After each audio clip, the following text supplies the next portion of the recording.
Lady Eleanor Whitmore stood at the edge of her own grave, dressed in a servant's gray wool, watching her husband weep for a woman who was not dead. Her hands did not shake. Her eyes did not blink. She had come back from the river to bury nothing and to forgive no one. Before we begin, friends, I'd love for you to subscribe and stay with me until the very last word of Eleanor's story. And tell me, where are you watching from tonight? I read every single comment, and I want to know how far this story has traveled. The bells of Whitmore Chapel rang 11 times that morning, and every single toll landed on Eleanor's chest like a fist. She stood at the back of the crowd, a tray balanced against her hip, gray wool scratching at her collarbone, and she counted each ring the way a prisoner counts days. 11 bells for a woman who is not dead. She had chosen her place carefully. Behind the Hensworth cousins, beside the kitchen girl named Ruth, who did not know her own mistress, stood 2 feet away. Eleanor kept her chin low and her shoulders bent, the posture of a servant who has learned never to be seen. It was summer, and the heat pressed down on the mourners like a hand on the back of the neck, but no one complained. Grief, real or performed, does not mind the weather. At the front of the chapel, Jonathan Whitmore stood with his hat pressed to his chest. He did not look like a man in mourning. He looked like a man who had rehearsed mourning. Eleanor watched him from beneath her lashes and felt something cold settle behind her ribs. 3 weeks, Jonathan. 3 weeks, and you already know exactly where to stand. Beside him, Margaret Vance dabbed at dry eyes with a black handkerchief, and behind them both, Abigail Hensworth stood straight-backed and dry-eyed watching the coffin, the way a merchant watches a shipment arrive on schedule. Eleanor's gaze moved to the casket. Closed, sealed, final. They didn't even want to risk an open casket. Afraid someone might look too close and ask why the body inside doesn't quite match the woman they buried. A hand touched her elbow. "Miss, you're wanted in the kitchen," a voice murmured. "Mrs. Cobb says the wine won't pour itself." Eleanor turned, keeping her eyes down, and nodded once. "Yes, ma'am." She walked away from her own funeral without looking back, and no one, not one soul in that crowded chapel, turned to watch her go. The kitchen of Whitmore Estate had never once in all Eleanor's years as its mistress felt familiar to her. She had walked through it perhaps a dozen times, always trailed by a maid, always moving toward some other room. Now she knew every corner of it. The uneven floorboard by the pantry door, the way the fire spat sparks if you didn't bank it right, the particular ache in her lower back after 4 hours on her feet. 3 weeks had taught her more about her own house than 3 years of owning it. Mrs. Cobb the cook was a broad woman with flour permanently pressed into the creases of her knuckles, and she did not so much as glance up as Eleanor entered. "Wine's in the cellar, girl. 6 bottles the good Madeira, not the vinegar we serve the stable hands. And mind you don't drop them. Mr. Cresswell will have your wages for it." "Yes, ma'am," Eleanor said, and something in her chest twisted at the word girl. She had been called my lady for 3 years. Duchess when the neighbors were feeling generous. Eleanor when Jonathan used to whisper it into her hair at night, back when she still believed the way he said her name meant something. Now she was girl. And miss. And once cruelly from one of the upstairs maids, the new one, the plain one, don't mind her, she don't talk much. She had let them believe it. She had let them believe everything. Because if there was one truth Eleanor had learned in the cottage by the river, bleeding into Hannah Briggs's spare linens, while the old midwife pressed herbs to her ribs, it was this: the dead hear everything. The dead are never suspected of anything. And the dead, if they are patient enough, can watch every lie collapse from the inside. The cellar was cool and dark, and Eleanor stood among the wine racks for a moment longer than she needed to, one hand braced against the stone wall, breathing. Steady. Steady now. She could still feel the bridge under her feet if she closed her eyes. The particular give of the wood, the way it hadn't groaned so much as it had simply stopped. The half-second where her body understood before her mind did. The cold that swallowed her whole. She had not screamed. She remembered that clearly. She had gone into that river in complete silence, as if some part of her already knew that screaming would do her no good, that no one on that bridge intended to pull her out. Two servants had been standing at the rail when the axle gave way. Eleanor had seen their faces in the half-second before the water took her. They had not moved. They had not called for help. They had turned away like men who had been told exactly what they'd see and exactly what they were meant to do about it. She pressed her palm flat against the cold stone of the cellar wall, now grounding herself in the present, in the smell of oak barrels and old wine, and reminded herself why she had come back. Not for Jonathan's tears, not for justice handed to me by some magistrate who never once looked twice at a woman's signature before approving whatever paper was set in front of him. I came back to watch them hang themselves with their own rope, one word at a time. She lifted 6 bottles of Madeira into her arms and climbed the cellar stairs. The reception after the funeral was held in the east drawing room, the one with the tall windows that Eleanor herself had chosen the drapery for 2 summers past, standing on a ladder while Jonathan laughed and told her she'd break her neck before the seamstress finished the hem.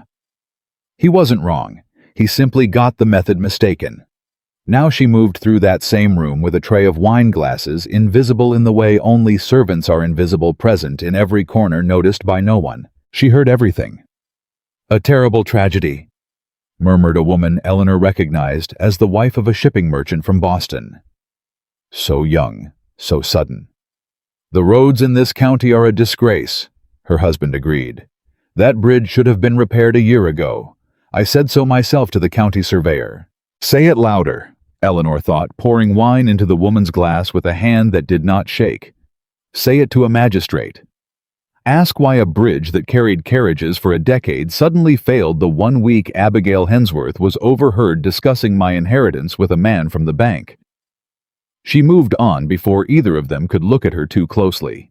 Near the fireplace, she found Margaret Vance in conversation with a cousin Eleanor did not recognize, and she slowed her steps, adjusting the angle of her tray so she might linger a moment longer without seeming to linger at all.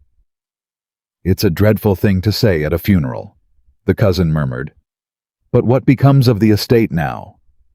Margaret's black handkerchief, had Eleanor noticed, gone entirely dry. "Jonathan inherits the house, of course," Margaret said, voice pitched low, almost bored. "But the accounts, the shipping contracts, the banking interests, those pass through trust. Mrs. Hensworth has seen to the arrangements. How efficient of her. She's always been efficient." A pause, a small private smile. "The estate is practically ours now, cousin. All that remains is the reading of the will and a great deal of very tedious paperwork." Eleanor's grip tightened on the tray until her knuckles went white beneath the gray sleeve. "Ours, not mine, not Jonathan's. Ours." She had suspected. She had lain awake in Hannah's cottage, turning suspicion over and over in her mind, like a stone worn smooth by handling. But suspicion was a different animal from confirmation, and confirmation had just walked up and introduced itself in Margaret Vance's bored, satisfied voice. She forced her feet to move, forced her spine to bend into the shape of a servant girl who had heard nothing worth remembering. She refilled 3 more glasses before she trusted herself to breathe normally again. It was near the tall windows, an hour into the reception, that Eleanor came closest to catastrophe. Jonathan Whitmore stood alone for a rare moment, a glass of wine untouched in his hand, staring out at the gardens as though he expected someone to walk up the path. Eleanor approached with the tray, because it was her duty to approach, because refusing would draw more attention than compliance ever could. "Wine, sir?" He turned. For one unbearable second his eyes met hers. Eleanor did not look away, that she knew would be the greater mistake. A servant girl caught staring too long invites questions. A servant girl who meets a gentleman's eyes and then drops them quickly properly invites nothing at all. So she held his gaze exactly as long as propriety allowed. No longer. Jonathan's brow furrowed the smallest fraction, as though something in the shape of her face had brushed against a memory and found no purchase. "Have we—" he began and stopped. Eleanor's heart slammed once hard against her ribs. "He knows. He knows. He knows. He—" "Forgive me," Jonathan said, instead shaking his head slightly, and took a glass from her tray. "You remind me of someone. It's nothing. It's nothing. Eleanor felt those two words land somewhere deep and permanent, a wound distinct from all the others. 3 years of marriage, and I am nothing to you now but a resemblance you can't quite place. Yes, sir, she murmured, and lowered her eyes and moved on before her hands could betray her by shaking. She did not look back at him. She did not need to. She had already learned in that single exchange everything she needed to know about how thoroughly Jonathan Whitmore had already begun to bury her, not in the ground, but in memory.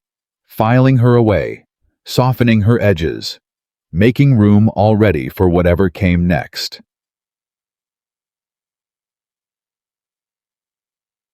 She found a moment alone near the pantry corridor tray set down back pressed to the wall, and allowed herself 30 seconds of something close to grief. 30 seconds, Eleanor. That is all you are permitted. She had learned that discipline in the cottage. Hannah Briggs, gray-haired and sharp-eyed, had sat beside her narrow bed the first night and said in a voice with no softness wasted on comfort, "You can grieve for what you lost, girl, or you can use what's left of you to make sure it wasn't lost for nothing. I've buried 3 husbands and 2 sons, and I'll tell you plain grief don't pay debts, and it surely don't win wars." Eleanor had asked that first night, barely able to form words through the pain in her ribs. Is that what this is? A war? Hannah had looked at her for a long moment, then answered without pity, which Eleanor had come to understand was Hannah's particular form of kindness. Only if you decide it is. Otherwise, it's just a woman who fell in a river and forgot to die. Eleanor had not forgotten to die. She had refused. And now, 30 seconds gone, she pushed herself off the wall, lifted her tray, and walked back into the room full of people mourning a woman who stood among them pouring their wine. The second confrontation came without warning, the way the worst ones always do. Abigail Hensworth found her in the corridor outside the drawing room, and for one terrible moment Eleanor believed she had been discovered. That the older woman's sharp eyes, the same eyes that had once studied Eleanor across a dinner table with open calculation, had finally seen through gray wool and lowered lashes to the truth beneath. You. Girl. Eleanor stopped, tray steady eyes down. Ma'am, the good silver has not been laid for the second parlor. See to it before the Fairchilds arrive. Thaddeus Fairchild does not forgive sloppy hospitality, and I will not have him carrying tales back to the bank about a house in disarray. Relief moved through Eleanor like a physical thing so sharp it nearly buckled her knees. Yes, ma'am, right away. She turned to go, and Abigail's voice followed her idle, almost amused. You're new. I don't recall your face. Eleanor kept walking, kept her voice flat and small. Started 3 weeks past, ma'am. Mrs. Cobb hired me on. 3 weeks. A pause, considering. Convenient timing to arrive just before a household needs extra hands for a funeral. Eleanor's blood turned to ice water. She suspects. She suspects something. She's testing me. I was glad of the position, ma'am, Eleanor said, and was proud distantly of how steady her voice remained. Work's been hard to find this season. Abigail studied her a moment longer, long enough that Eleanor felt the weight of it against her spine like a physical pressure, and then, apparently satisfied, waved one hand in dismissal. See to the silver. Eleanor did not breathe again until she'd rounded the corner. The name Thaddeus Fairchild struck something loose in Eleanor's memory as she laid silver in the second parlor hands, moving through the familiar motions while her mind raced elsewhere. Fairchild, the National Bank. She had heard that name before, not from Margaret's gossip, not from Abigail's cold pronouncements, but from her own memory, from a conversation she had overheard weeks before the bridge, before the river, before any of it. She had been climbing the back stairs one evening unnoticed when she'd heard her husband's voice through a half-open study door, low and urgent speaking, with a man Eleanor had not been able to identify at the time. The transfer needs my wife's signature, Jonathan had said. She won't give it. She's asked questions about the accounts 3 times this month alone. Then perhaps, the other voice had answered, smooth as poured oil, your wife's signature becomes unnecessary. Eleanor had stood frozen on that staircase, one hand on the banister, telling herself she had misheard, that the words meant something other than what they so plainly meant. She had not misheard. Now, laying silver forks in a straight, careful row, Eleanor understood with sudden, sickening clarity exactly whose voice that had been. Fairchild. It was Fairchild's voice in that study.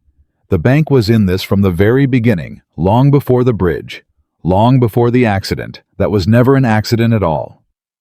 She set down the last fork, with hands that had gone perfectly, dangerously steady, the stillness of a woman who has stopped being afraid and started instead calculating.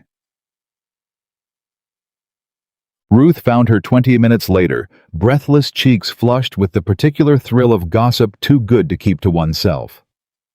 "You'll never believe what I heard below stairs," Ruth whispered, tugging Eleanor into the narrow servants' corridor between the parlor and the kitchen. "One of the Hensworth grooms, he's sweet on the laundry girl, and he told her, swore her to secrecy, mind, so don't you breathe a word that the bridge on the North Road weren't no accident at all." Eleanor's whole body went very still. "Is that so?" "He said one of the estate carpenters was paid to weaken the timber. Paid handsome too, more than a season's wages all at once, and told to keep his mouth shut, or lose more than his position." Ruth's eyes were wide, delighted, and horrified in equal measure. Can you imagine murdering a lady of the house like that, and everyone standing about in black, just an hour past weeping, like it broke their hearts? "Did he say who paid the carpenter?" Eleanor asked, keeping her voice carefully idle. Carefully uninterested, the tone of a servant girl, indulging gossip, rather than a woman memorizing every word for later use. Ruth shook her head. The groom didn't know, or wouldn't say. But he did say the carpenter left the county the very next morning cartloaded, never said goodbye to a soul. Vanished. Vanished. Paid and vanished, and left no one to testify. Eleanor filed the information away with the cold precision she had learned in the cottage, where every scrap of overheard truth had to be weighed, sorted, and kept safe against the day it would matter. "Well," she said aloud, forcing lightness into her voice, "it's none of our business, I suppose. Best get back before Mrs. Cobb comes looking." Ruth nodded, already moving on to some other piece of gossip, already forgetting the weight of what she'd just handed away. Eleanor did not forget. Eleanor would never forget. By late afternoon, the funeral guests had begun to thin carriages, rolling away down the gravel drive in slow, mournful procession, and Eleanor found herself for the first time, all day, standing near enough to Jonathan and Margaret to hear a conversation not meant for servant ears. They stood near the study door, voices lowered, but not lowered enough. "The will reading is set for Thursday next," Margaret said.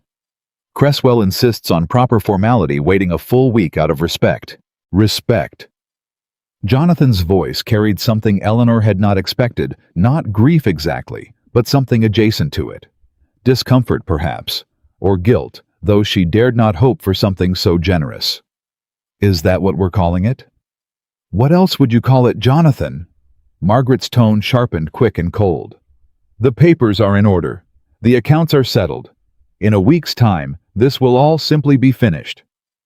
"She was my wife." "She is gone," Margaret said, and something in the precision of that word "gone," rather than dead, snagged in Eleanor's mind, like a hook catching cloth. "And grief will not unsign the papers already filed with the bank, whatever guilt you're determined to nurse over it." Eleanor, tray in hand, moved past them at exactly the correct servant's pace, not quick enough to seem as though she were fleeing, not slow enough to seem as though she lingered and carried with her one more piece of the puzzle, locking into place. Gone. Not dead. Gone. Does Margaret know something the rest of them don't? Or does she simply choose her words with more care than Jonathan bothers to?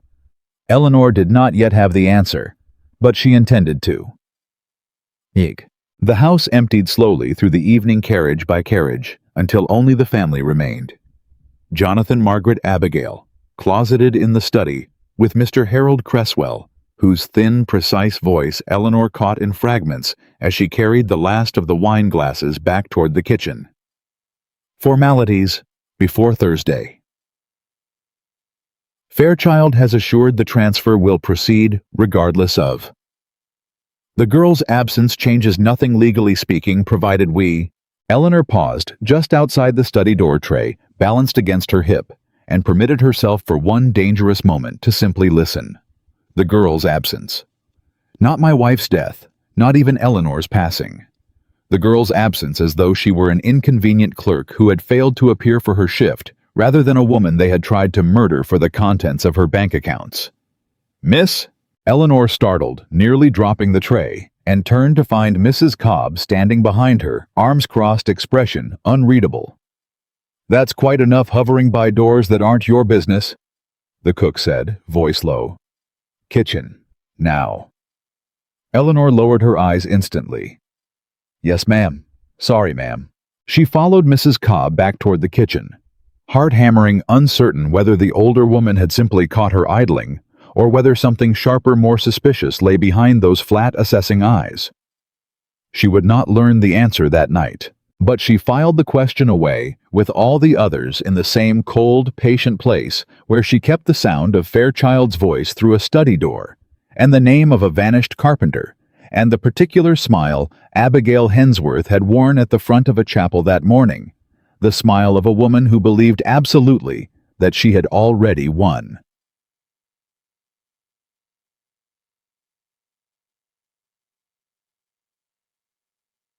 That night, in the narrow servants' room, she shared with Ruth.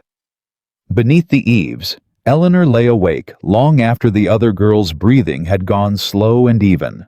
She stared at the low-ceiling hands folded over her ribs where the old injury still ached in damp weather, and let herself finally feel the full weight of the day. She had stood at her own funeral. She had watched her husband search her face for a memory he could not quite place. She had heard her fortune divided among people who called her the girl and spoke of her death as a matter of paperwork.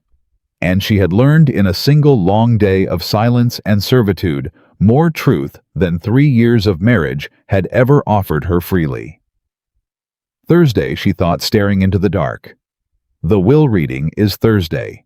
She had 6 days. 6 days to learn everything: who had paid the carpenter, what Fairchild's bank truly held, whether Margaret's careful choice of words hid knowledge deeper than the rest, whether Jonathan's guilt ran deep enough to matter, or shallow enough to drown beneath his mother's ambition. 6 days to gather every thread of betrayal into a single, unbreakable rope. And on the 7th day, when Harold Cresswell stood before them all and read a will built on forged signatures and murdered inheritance, Eleanor Whitmore intended to walk back into that room not as a servant, not as a ghost, not as a resemblance Jonathan couldn't quite place. She intended to walk in as herself, and she intended to watch with her own gray eyes every single one of them understand, in the same instant, in the same breath, exactly what it meant to bury a woman who had refused to stay buried. Eleanor closed her eyes at last, not toward sleep, but toward the quiet, steady work of remembering everything she had heard that day, sorting it, sharpening it, preparing it for the moment it would matter most. Outside, the summer night settled over Whitmore Estate, over the fresh grave with its empty coffin, over the family, already spending a fortune that was never truly theirs to spend. And beneath the eaves, in a narrow bed, meant for servants, the woman they had buried, lay wide awake and did not grieve. She planned. The morning after the funeral came gray and humid, the kind of heat that clung to skin like wet cloth, and Eleanor rose before dawn, because sleep had never truly come at all. She lay in the narrow bed and listened to Ruth's steady breathing beside her, and she thought 5 days now. 5 days until Thursday. Mrs. Cobb had the kitchen fire lit before either girl made it downstairs, and she looked up when Eleanor entered with the particular sharpness of a woman who missed nothing, no matter how tired her eyes appeared. "You didn't sleep," Mrs. Cobb said. It was not a question. "I slept fine, ma'am." Mrs. Cobb turned back to the bread dough beneath her hands, kneading with more force than the task required. House full of grief does that to a body. Even servants feel it, whether they knew the lady or not. Eleanor kept her eyes on the kettle she was filling. "Did you know her well, ma'am? The lady of the house?" It was a risk asking. But risk Eleanor had come to understand, in her 6 days of servitude, was the only currency that purchased information in a household built on silence. Mrs. Cobb was quiet long enough that Eleanor thought she wouldn't answer at all. "Knew her better than most," the cook said finally. "Kind woman. Asked after my sister when she took ill last winter, sent a basket down without being asked. Not every lady of a house does that. She punched the dough once hard. Didn't deserve what happened to her. Whatever did happen to her." Eleanor's hands went still over the kettle. "What do you mean, ma'am? An accident, wasn't it? The bridge." Mrs. Cobb looked up, and for one unguarded second, Eleanor saw something dangerous move behind the older woman's eyes, not suspicion of Eleanor herself, but suspicion of the world she served. "Bridges don't break themselves, girl," Mrs. Cobb said quietly. "Not the ones that carried carriages steady for 10 years running. But you didn't hear that from me, and you'll not repeat it to a soul in this house, do you understand? A cook who talks too much finds herself without a kitchen." "Yes, ma'am," Eleanor whispered, and felt something warm move through her chest for the first time in 3 weeks. Not hope exactly, but the cousin of hope. An ally, perhaps. If I am careful, if I am patient. By mid-morning, Eleanor had been assigned to the upstairs linens, a task that carried her past the family's private rooms, past the study, past the closed door of what had once been her own sitting room, now dark and unused curtains drawn, as if the room itself were in mourning. She did not stop there. She could not afford to. But she slowed just slightly passing the study door and caught the tail end of a conversation that stopped her cold in the corridor. "Oh, can't simply erase 6 weeks of correspondence, Jonathan. There are ledgers. There are letters." Margaret's voice tight with something that sounded almost like fear. "Then we burn the ledgers." Jonathan's voice flat exhausted. "And if someone asks where they've gone, then we say the fire that took the east wing 3 years past took more than the wing." A pause. "It's not as though anyone will contradict us. Everyone who could is either dead or paid." Eleanor's blood went cold in her veins. Everyone who could is either dead or paid. She forced her feet to move, forced herself to complete the walk down the corridor at the same unhurried pace, though every nerve in her body screamed to run to hide to process what she had just heard. They're destroying evidence. Now. Before Thursday. Before the will reading, before any magistrate could ever think to ask a single question.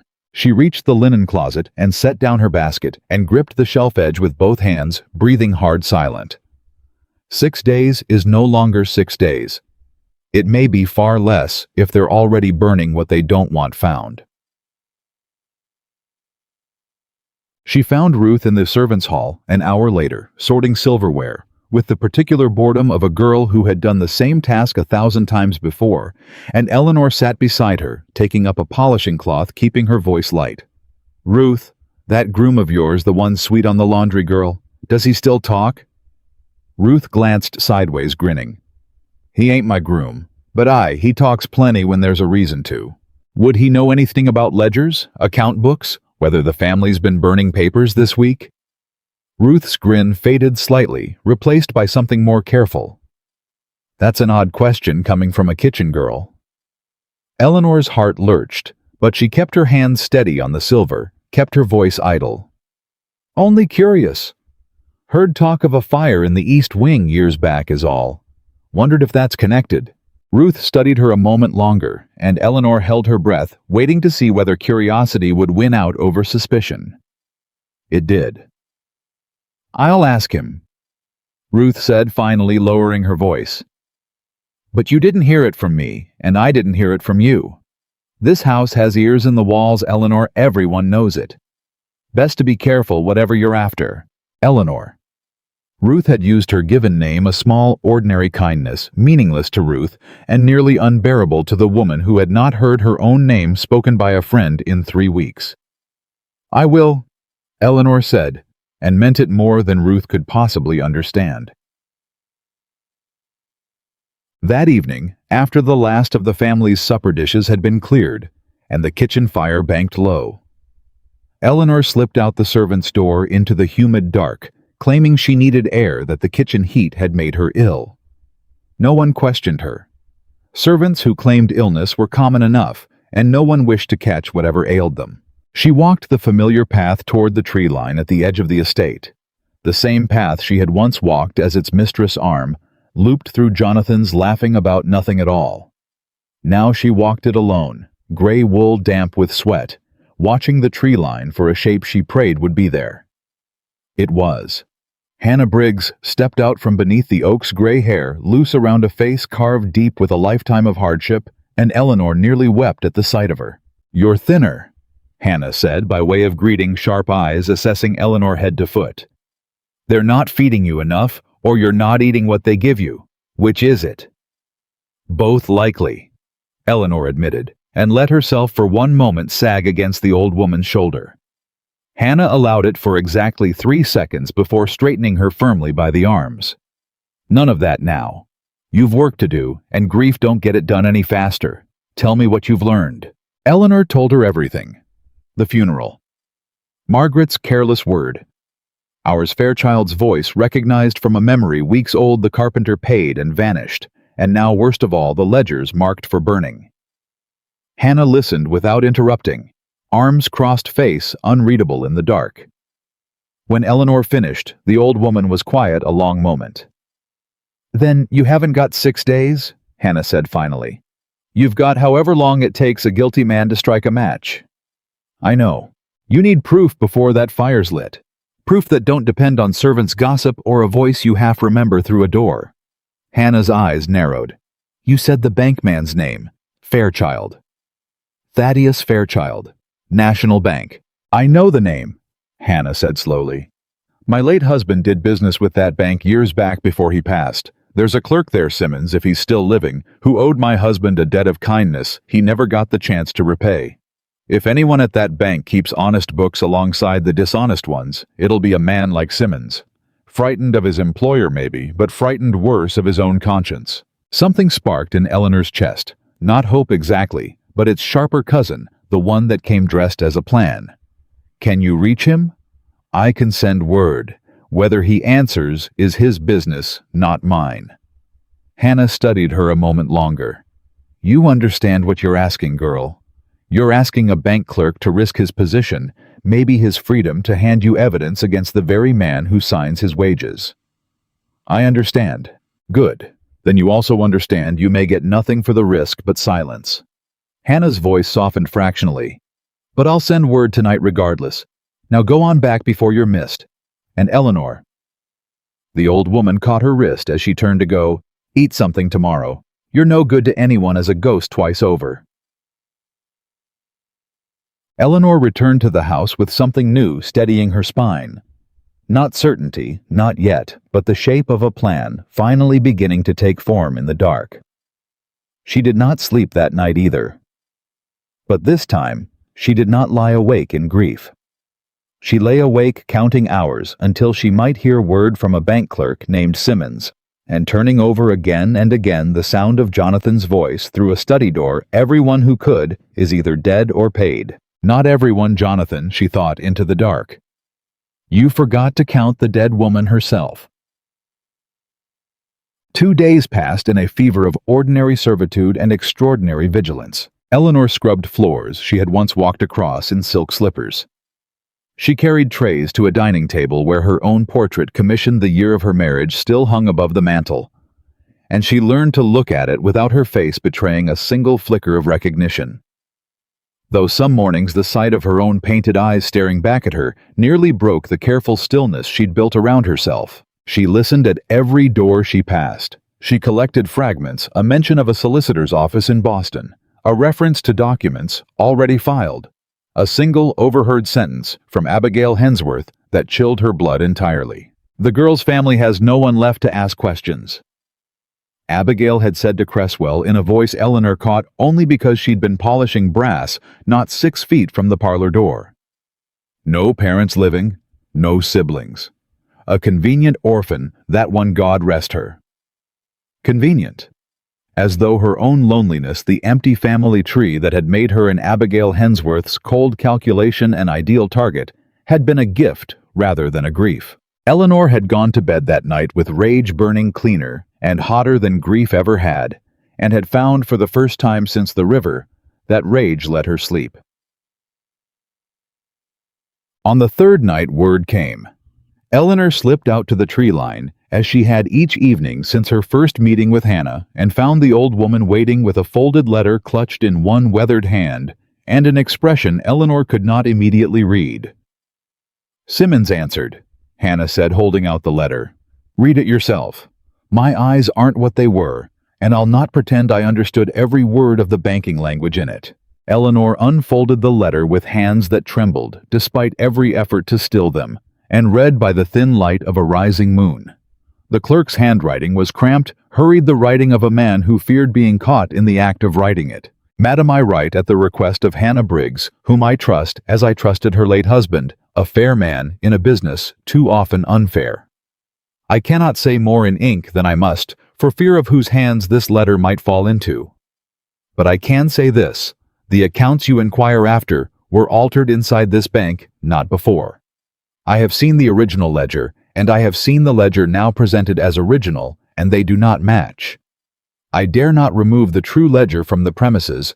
I would be discovered within the hour, and worse than dismissed for it.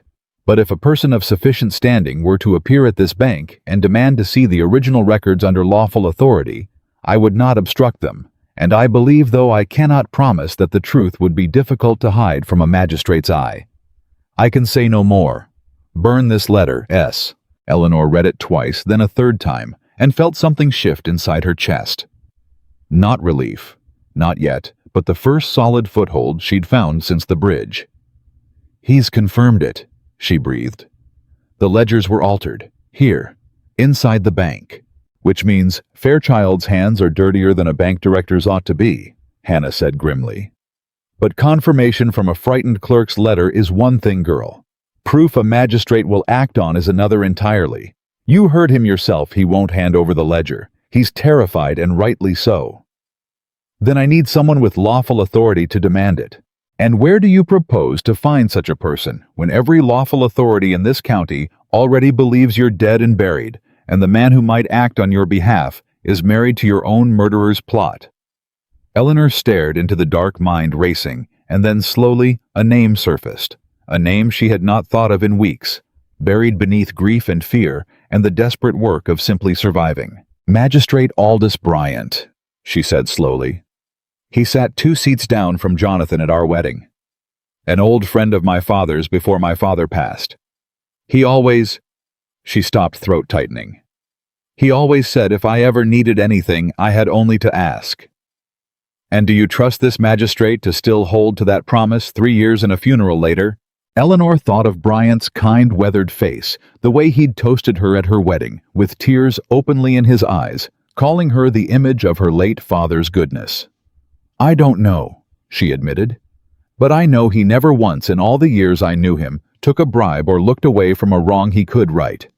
If there's one honest man left in this county's law, it's him." Hannah studied her a long moment, then nodded slowly. "Then you'll need to reach him. Not as a servant girl no one would believe. As yourself. I can't reveal myself yet, not until I have proof enough that revealing myself matters, that it doesn't simply become my word against theirs, with a courtroom full of people already primed to believe I'm dead and delusional, or worse, an imposter entirely." "Then write to him," Hannah said. "Anonymous if you must. Enough to draw his eye toward that bank before Thursday without yet showing your hand." Eleanor's mind was already racing ahead, already composing the words. Not a confession, not yet. A thread pulled loose just enough to make an honest man start asking questions. "I'll write tonight," she said. "Can you see it delivered?" "I can see anything delivered that needs delivering." Hannah said something almost like pride flickering across her weathered face. "Go on then, write your letter, and Eleanor—" She caught the younger woman's arm once more before she could turn away. "You're not the same girl who fell off that bridge 3 weeks past. I hope you know that." "I know it better than anyone," Eleanor said quietly, and disappeared back toward the house before the moon could climb any higher. The letter took her the better part of an hour to compose, written by candlelight in the servants' quarters after Ruth had fallen asleep on paper stolen from the estate's own writing desk. A small, bitter irony Eleanor allowed herself to enjoy for exactly as long as it took to dip her pen. She wrote without signing her name. Magistrate Bryant. A friend who wishes you well urges you to examine with lawful authority the original account ledgers held at the National Bank under the direction of Thaddeus Fairchild, particularly those pertaining to the recent and sudden transfer of the Whitmore estate holdings. You will find, I believe, that the ledger currently presented to the family does not match records that existed before a certain lady's unfortunate accident. I cannot say more, save that time moves quickly, and certain parties intend to destroy evidence before Thursday next. Act with haste and with discretion. A friend of your old friend's daughter. She read it back twice, hands steady now with purpose rather than fear, and folded it carefully. A friend of your old friend's daughter. Close enough to the truth to catch Bryant's attention. Distant enough she prayed to protect her a little longer. The fourth day brought its own crisis. One Eleanor had not anticipated and could not have prepared for. She was carrying a basket of linens down the main staircase, mind still half occupied with worry over whether Hannah had successfully delivered the letter, when Abigail Hensworth's voice cut across the entrance hall like a blade. "You, stop there!" Eleanor froze on the third-step basket clutched to her chest and turned with the practiced deference of 3 weeks' servitude. "Ma'am?" Abigail climbed the stairs slowly, deliberately, and stopped one step below Eleanor, close enough that Eleanor could see every line of calculation in the older woman's face. "I've been watching you," Abigail said quietly. Eleanor's heart slammed against her ribs so hard she feared the older woman might hear it. "Ma'am, you carry yourself oddly for a kitchen girl, too straight in the back, too careful in the speech." Abigail's eyes narrowed, studying Eleanor's face feature by feature, and Eleanor forced herself not to look away, not to flinch, not to give the older woman anything to seize upon. "Where did you say you came from?" "Steady. Steady, Eleanor. She's fishing. She doesn't know. If she knew she would not be asking, she would already have called for the constable." "Solemn way, ma'am," Eleanor said, the lie coming smoother than she'd expected, born of 3 weeks' practice. "My mother kept house for a family there before she passed. Taught me proper manners, she did, even in service. Said a girl ought to carry herself with dignity, whatever her station." It was, Eleanor realized, even as she said it, precisely the kind of thing her own mother, dead now 8 years, might once have told her, and something in the delivery must have carried enough genuine grief to ring true, because Abigail's sharp eyes softened fractionally. "Your mother sounds a sensible woman," Abigail said, though suspicion had not entirely left her voice. "Dead, you say?" "Yes, ma'am. 8 years past. No family left then. No one to ask after you or wonder where you've gotten to." Abigail's tone shifted, almost thoughtful, and Eleanor felt ice crawl up her spine at the particular cruelty embedded in the observation. The same cold calculation, Eleanor realized with sudden horror, that had likely been applied to herself weeks ago when deciding whom to target for murder and theft. A convenient orphan. Abigail had used those exact words once already about Eleanor's own supposed death. Now she was assessing Eleanor's servant disguise with the same merciless arithmetic. "No, ma'am," Eleanor said quietly. "No one."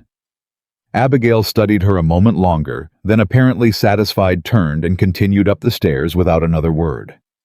Eleanor did not move until the older woman had disappeared entirely from view. Then she sat down hard on the third-step basket of linens forgotten beside her and pressed both hands over her mouth to keep from making a single sound. She suspected me. For one moment, she truly suspected me. I have days left. Perhaps not even that. That night's meeting with Hannah brought worse news still. Simmons wrote again, Hannah said, voice grim in the dark beneath the oaks. "Fairchild's grown suspicious. Someone's been asking questions at the bank whether it was your letter reaching Bryant already or simple bad luck. Simmons doesn't know. But Fairchilds ordered the ledgers moved, locked in his private study at his own home, not the bank starting tomorrow. Moved where I can't reach them, Eleanor said, dread pooling cold in her stomach. Moved where a frightened clerk certainly can't reach them. Hannah agreed. Which means if Bryant doesn't act within the day, that evidence disappears entirely, burned most like the same as whatever's happening to those ledgers here at the estate. Has Bryant responded to my letter at all? Not that I've heard. But Eleanor... Hannah's voice carried a warning Eleanor had learned over the past days never to ignore. An honest magistrate still moves at the speed of law, and law moves slower than a guilty man burning paper. You may need more than a letter. You may need to show yourself to him directly and soon, whatever risk that carries. Eleanor closed her eyes, feeling the walls of her careful plan beginning to shrink around her. 2 days now, perhaps less. 2 days to secure proof or watch it burn. The 5th day arrived with an unexpected gift delivered in the strangest possible form. Margaret Vance herself cornering Eleanor in the second-floor corridor with an expression Eleanor had not yet seen on the woman's face. Fear. You, Margaret said low and urgent, glancing over her shoulder as though checking for listeners. The new girl, come here. Eleanor approached carefully, every instinct screaming caution. Ma'am? Margaret's hands, Eleanor noticed, trembled faintly where they gripped a folded paper against her skirts. I need this delivered, Margaret said, voice tight. Discreetly. To a Mrs. Alden on Chestnut Street. You're not to tell a soul, do you understand? Not Mrs. Cobb, not the other girls, not Mrs. Hensworth. If anyone asks where you've gone, say you were sent for extra linens in town.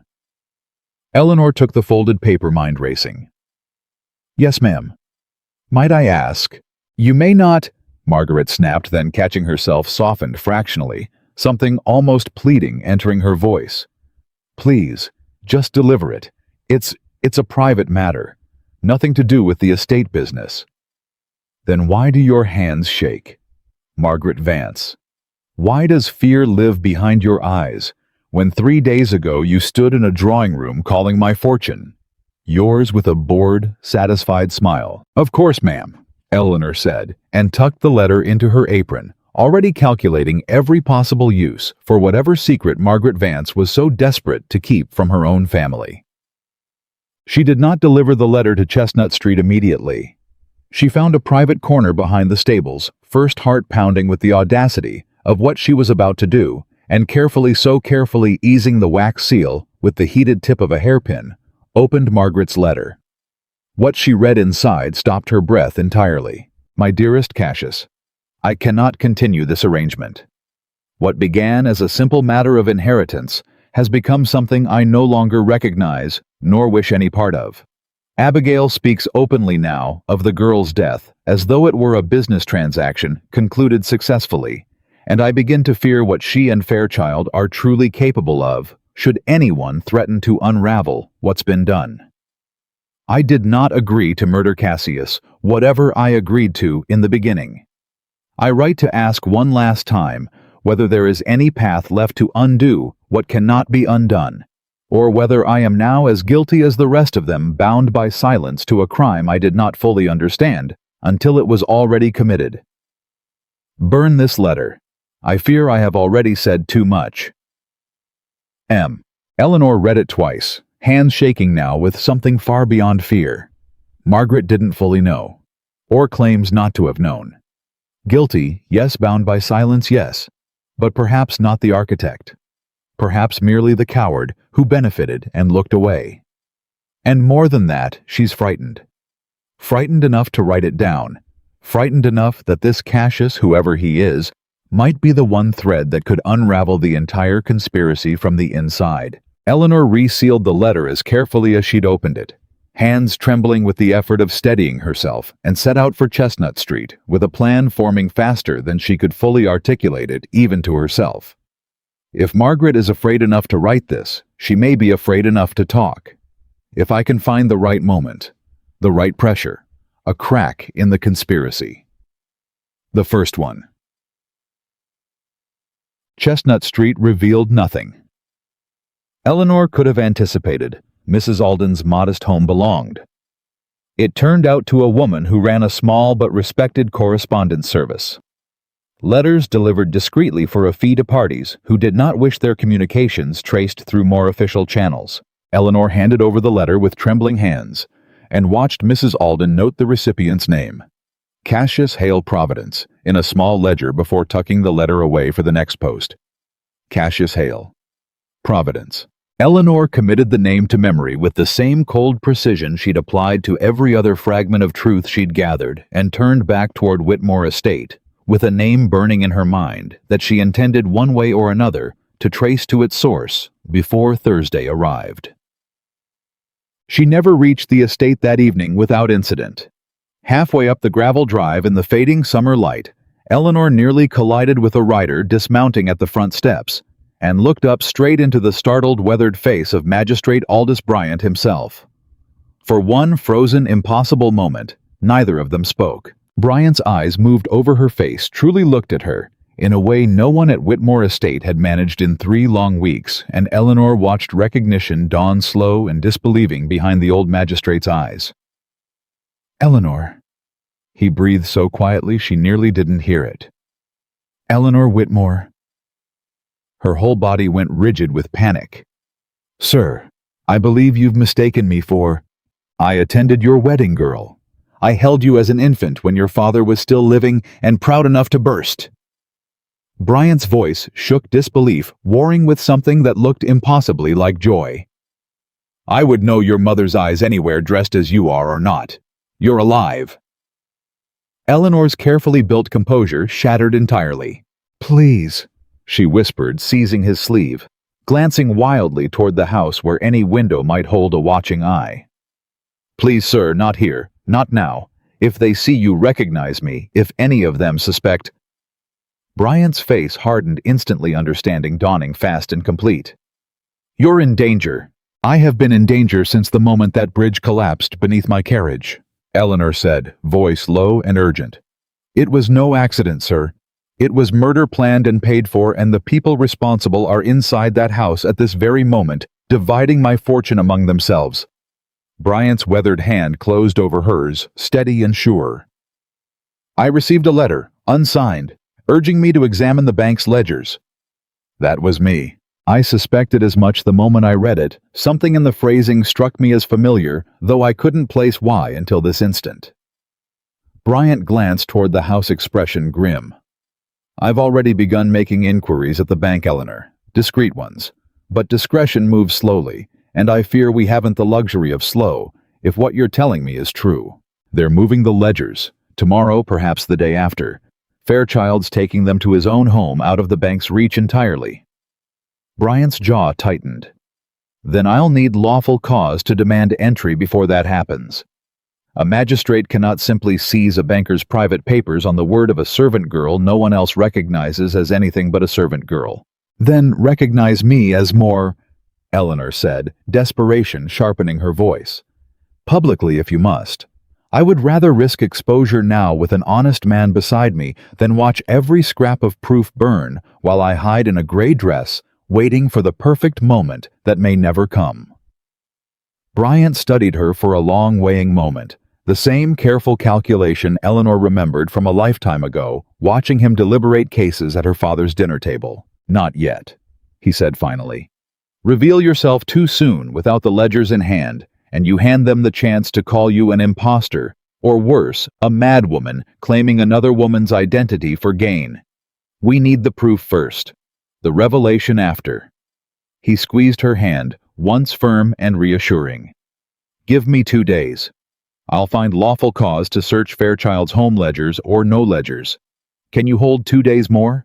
Eleanor thought of Abigail's suspicious eyes on the staircase, of ledgers marked for burning, of Margaret's trembling hands, and a name, Cassius Hale, that might unravel everything if only she had time enough to pull the thread. "I'll hold," she said. "I've held 3 weeks already. I can hold 2 days more." "Then hold," Bryant said, releasing her hand, already turning to remount his horse, before anyone from the house could question why a magistrate lingered so long in conversation with a servant girl. "And Eleanor..." He paused, one hand on the saddle, looking back at her with an expression that carried the full weight of a promise. Whatever happens, you will not stand alone in that room when the truth comes out. I swear that to you, on your father's memory. He rode off into the gathering dusk, and Eleanor stood alone on the gravel drive, watching him go. Feeling, for the first time since the bridge collapsed beneath her, that she was no longer entirely without allies in a world that had declared her dead.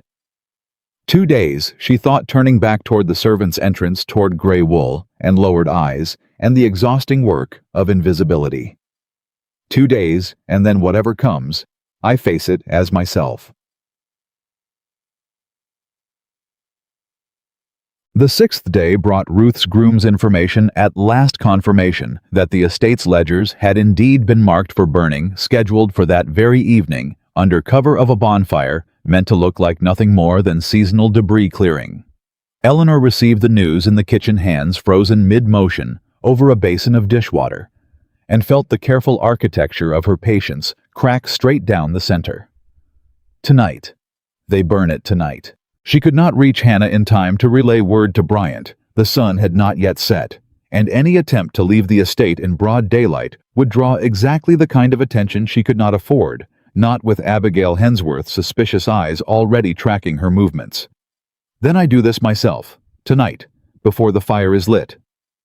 She did not yet know how, but as she dried her hands on her apron and looked out the kitchen window toward the study where ledgers waited to be carried out and destroyed, Eleanor Whitmore felt something settle over her that was neither fear nor grief, but the cold, clean certainty of a woman who had already died once and had nothing left to lose in refusing to let it happen a second time. Not to the truth, not to justice, not to the 6 days of careful, patient work that stood now on the very edge of going up in flames. She set down the dish towel. She untied her apron. And for the first time in 3 weeks, Eleanor Whitmore walked toward the heart of Whitmore Estate, not as a servant hiding from discovery, but as a woman prepared at last to be seen. Eleanor moved through the servants' corridor with her spine straight for the first time in 3 weeks, and the change in her own posture felt like a small private rebellion, one nobody in that house had earned the right to see yet. She did not walk toward the study, not directly. A servant girl marching straight through the main hall toward the family's private rooms would draw exactly the kind of attention she could not survive. Instead, she cut through the back passage toward the kitchen garden, mind working faster than her feet, searching for the one thing she needed most. Time. I cannot stop the fire alone. I cannot storm the study and demand they hand over ledgers marked for burning. Abigail would have me dragged off the property before I finished the sentence, and worse, if she looked at me too closely in that moment of confrontation, she might see exactly what she'd already begun to suspect on the staircase. But I can delay it. I can buy hours, and hours tonight may be the only currency that matters. She found Mrs. Cobb exactly where she expected, elbow deep in the evening supper preparations, and approached with a story already forming on her tongue. "Ma'am, begging your pardon, but I passed the old bonfire pit on my way from the garden, and the brush piled there looks damp still from last week's rain. Half of it anyway. Someone ought to check it before they try to light it tonight, or they'll be fighting smoke till midnight for nothing." Mrs. Cobb glanced up, flour-dusted and impatient. "That's Thomas's business, not mine, and certainly not yours. Why are you fretting over a bonfire?" "No reason, ma'am. Only heard talk in the hall that Mr. Cresswell wanted it done proper tonight, no delays, and I'd hate for the girl who mentioned it to catch blame if it smokes instead of burns." It was thin. It was desperate. But Mrs. Cobb, weary and distracted by 6 pots at once, only waved a floured hand toward the door. "Go tell Thomas yourself then, if you're so concerned. I've bread rising and no time to play messenger." Eleanor was out the door before the older woman finished speaking. She found Thomas the groundskeeper coiling rope near the stable and delivered her warning about damp brush with an urgency that made the older man frown and scratch at his gray beard. "Damp, you say? Cresswell wants that fire lit clean? No delays? No smoke drawing eyes from the road?" Thomas straightened, already moving toward the bonfire pit at the property's edge. "Best I look myself before I waste an hour fighting Greenwood. Yes, go look. Take your time looking. Every minute you spend frowning at damp brush is a minute those ledgers stay whole." Eleanor did not follow him. She could not afford to be seen lingering near the fire pit twice in one evening. Instead, she turned back toward the house, heart hammering, already calculating her next move. I've bought an hour. Perhaps two if Thomas is thorough. It isn't enough. It was never going to be enough on its own. She needed Hannah. She needed word to reach Bryant tonight, not tomorrow, not when 2 days had softened into something safer and slower than the crisis actually demanded. She slipped toward the tree line the moment supper service ended, praying Hannah would already be waiting, praying the old woman's instincts had warned her that tonight of all nights mattered more than any before it. Hannah was there. Eleanor nearly wept with relief at the sight of her. "They're burning the ledgers tonight," Eleanor said, before Hannah could speak, words tumbling out too fast, too raw. "Not tomorrow, not the day after tonight, under cover of clearing the old bonfire pit. I've delayed it an hour, maybe two, with a lie about damp wood, but that's all I could manage, and it won't hold past dark." Hannah's face went hard and still. "Bryant said 2 days. Bryant doesn't know the timelines moved. I couldn't reach you until now. I couldn't leave the house without drawing suspicion, not with Abigail already circling me like a hawk that's caught a scent it doesn't trust yet. Then we've no time to send a proper letter and wait on a proper response." Hannah's jaw tightened, the look of a woman doing hard arithmetic in her head. "I'll ride for him myself. It's near 2 miles to his house, but I can make it faster on the old Miller's Trail than any carriage could manage on the county road. Hannah, it's near dark already. I've ridden that trail in worse than dark, girl, and I'll ride it again tonight if it means keeping proof from turning to ash." Hannah was already moving, already untethering the old mare she kept picketed nearby for exactly this kind of desperate errand. "You go back. Do whatever you can to slow that fire further. Feign illness. Spill water on the wood yourself if you must. Just buy me the time to bring him back.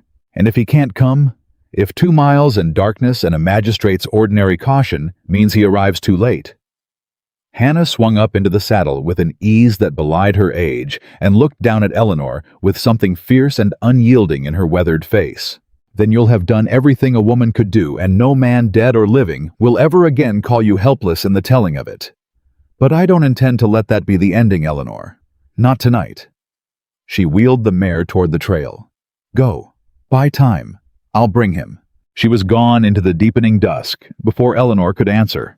Hoofbeats fading fast into the trees, and Eleanor stood alone at the edge of the property, with her heart slamming against her ribs, facing the long walk back toward a house that meant tonight to burn the only proof that could save her. She returned to find the bonfire pit already smoking. Not the damp, resistant smolder she'd hoped Thomas's brush would produce, but the first honest crackle of dry kindling catching properly beneath careful hands. No, not yet. Not this fast. She found Thomas feeding smaller sticks into the growing flame expression, satisfied the damp wood she'd warned him of, apparently sorted and discarded in favor of drier fuel from the woodshed. "Evening," Eleanor said, forcing her voice into casual pleasantness, even as panic clawed up her throat. "Fire caught quick after all." "Aye, once I cleared the damp bits like you said. Good eye, girl. Would have smoked something fierce otherwise." Thomas straightened, wiping his hands on his trousers. "Cresswell wants the papers brought out within the hour. Says it's got to be done before the household retires." Within the hour. Eleanor's mind raced through every possibility and discarded each one as fast as it arrived. She could not stop the fire outright without exposing herself entirely. She could not delay Thomas further without arousing suspicion he hadn't yet felt. And Hannah was perhaps only now reaching Bryant's door, with a return ride still ahead of her, and every minute that passed narrowed the gap between rescue and catastrophe to something unbearably thin. Think, Eleanor. What would the woman who survived a river do now? An idea surfaced, reckless and dangerous, but the only one she had. The water barrel. If I can spill it near the fire pit, not obviously, not as sabotage, but as an accident, a clumsy servant girl's mistake, it buys minutes. Perhaps enough. She found the nearest water barrel behind the kitchen.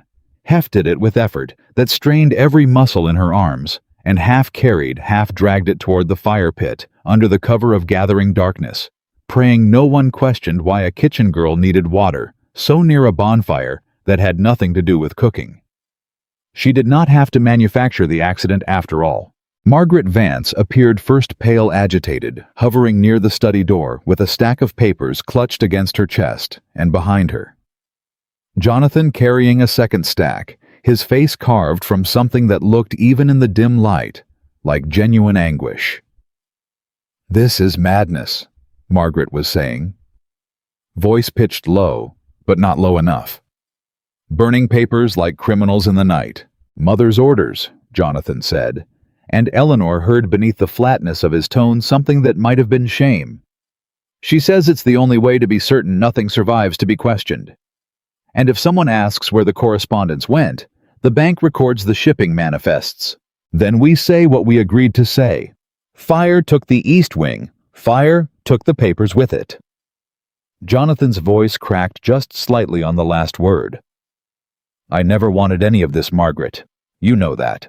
Wanting has nothing to do with what we've already done." Margaret said, bitter and quiet, and Eleanor, crouched now near the water barrel with her heart in her throat, understood in that single exchange something she hadn't fully grasped before Jonathan's guilt was real. Whether it was deep enough to matter, whether it would ever translate into action rather than mere anguish, remained entirely unproven, but the guilt itself was not performance. He knew. He knows. And still he carries papers toward a fire meant to bury the truth of what happened to me. The realization did not soften her. If anything, it sharpened something colder and more resolute beneath her ribs. Knowing and doing nothing is its own kind of murder, Jonathan. I loved you once. That will not save you now. Thomas took the first stack of papers from Margaret's shaking hands and moved toward the fire, and Eleanor understood with sudden clarity that she had perhaps 30 seconds before those ledgers touched flame, and every scrap of proof Simmons had risked his position to confirm went up in smoke beyond any recovery. She acted without further thought. She stumbled. The water barrel tipped crashing down directly across Thomas's path, sending a wave of water sweeping across the dry ground toward the fire pit itself, and Eleanor let out a cry of genuine well-timed distress. Oh, I'm so sorry, sir. I didn't see my hands. I must have caught the rim wrong." The water hit the fire's edge with a violent hiss, steam billowing up thick and sudden, and Thomas jumped back with a curse, papers nearly slipping from his grip. "Clumsy fool of a girl, watch where you're—" He caught himself. Papers safe. Fire diminished, but not extinguished. Steam and smoke now curling thick enough to make his eyes water. "Get that barrel upright, and don't you dare touch another thing near this fire tonight." "Yes, sir. I'm so sorry, sir."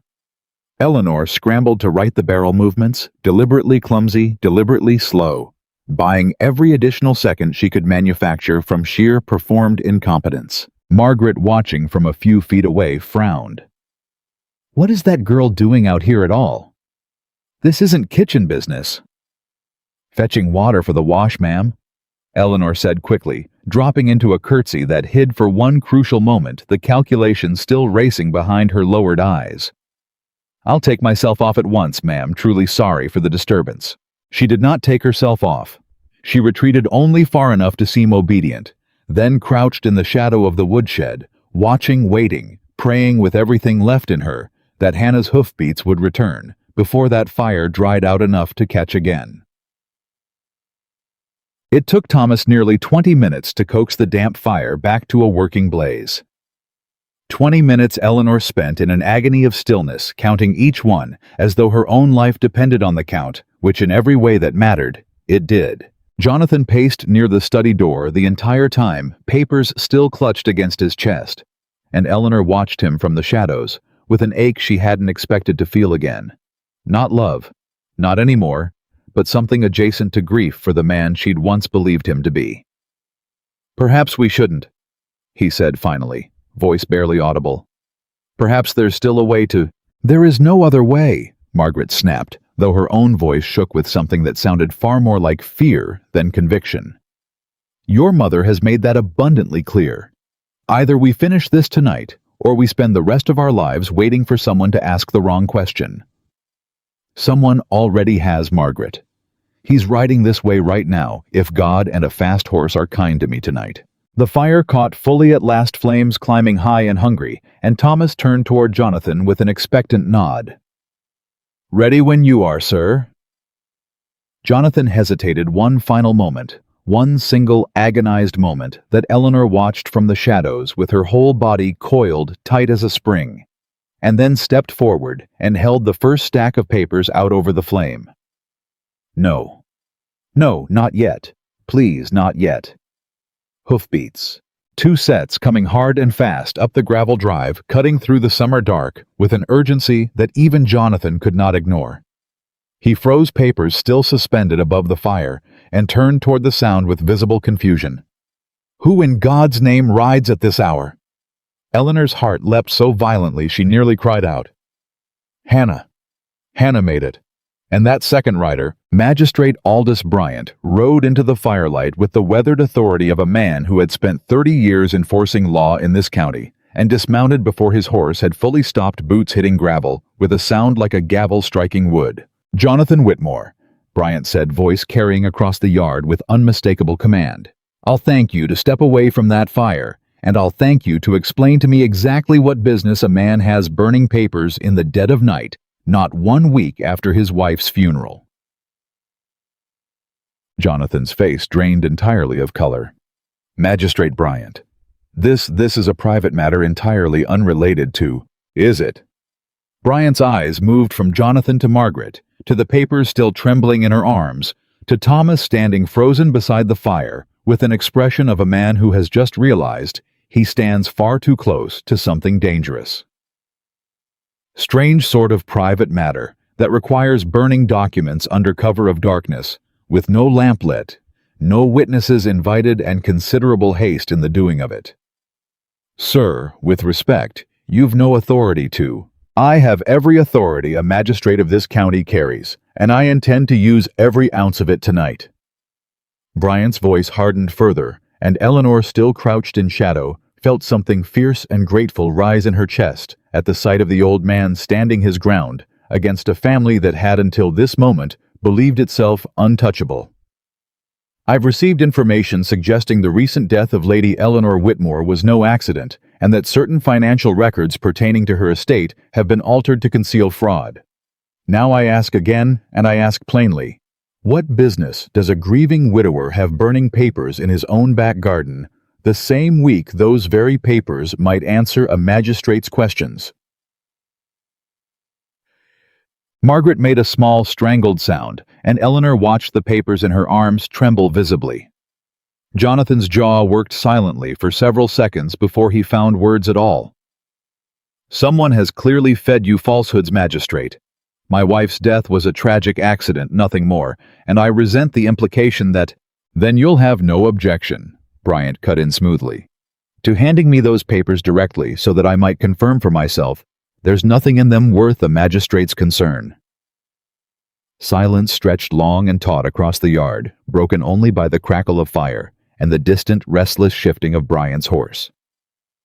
Jonathan did not move. "Jonathan," Bryant said, quieter now, almost gentle, and something in that gentleness seemed to cut deeper than any accusation could have. "I held Eleanor as an infant. I stood at your wedding and wept for joy at the match. I do not want to believe the darkest version of what's been suggested to me tonight. But you will make it very difficult for me to believe anything else if you burn those papers rather than hand them over." For one long, terrible moment, Eleanor believed Jonathan might refuse, might choose even now loyalty to his mother's conspiracy over whatever guilt still lived behind his eyes. Then, his shoulders sagged visibly, and he held the papers out toward the magistrate with hands that shook. "Take them," he said, voice barely above a whisper. "Take them, and God help me. I hope you find nothing that damns me more than I already am." So, Bryant took the papers, handed them without ceremony to Hannah, who had dismounted silently, and stood now at the edge of the firelight, watching the entire exchange with sharp, assessing eyes, and turned back toward Jonathan with an expression that had softened fractionally at the younger man's evident anguish. "That's a start," Bryant said. "But it isn't the whole of it, is it? Mrs. Vance?" He turned toward Margaret, whose face had gone the color of old parchment. "I believe you're holding a second stack." Margaret's hands tightened around the papers, instinctively, a final desperate impulse toward self-preservation. "I don't answer to you," she said, though her voice shook badly enough to undercut the defiance entirely. "No," Bryant agreed. "But you may soon answer to a courtroom, and I'd think carefully, Mrs. Vance, about whether tonight is remembered as the night you obstructed a lawful inquiry, or the night you chose at the very last possible moment to do something honest." Eleanor, watching from the shadows, saw something break behind Margaret Vance's eyes. The same fracture Eleanor had glimpsed in the letter meant for Cassius Hale, the fear of a woman who had agreed to something she no longer recognized, and who perhaps in this single unbearable moment saw one last chance to claw her way back from complicity towards something resembling redemption. "I didn't know," Margaret said suddenly, voice cracking. "I want that understood clearly. I did not know they meant to kill her. I believed I was told it was simply a matter of the will of adjusting accounts before she could interfere with decisions already made. I didn't know about the bridge until it had already happened, and by then," her voice broke entirely. "By then, I told myself there was nothing to be done, that speaking up would only ruin me alongside the rest of them. And now?" Bryant asked quietly. Margaret looked down at the papers in her trembling hands, then back up at the magistrate, and something in her face hardened into resolve.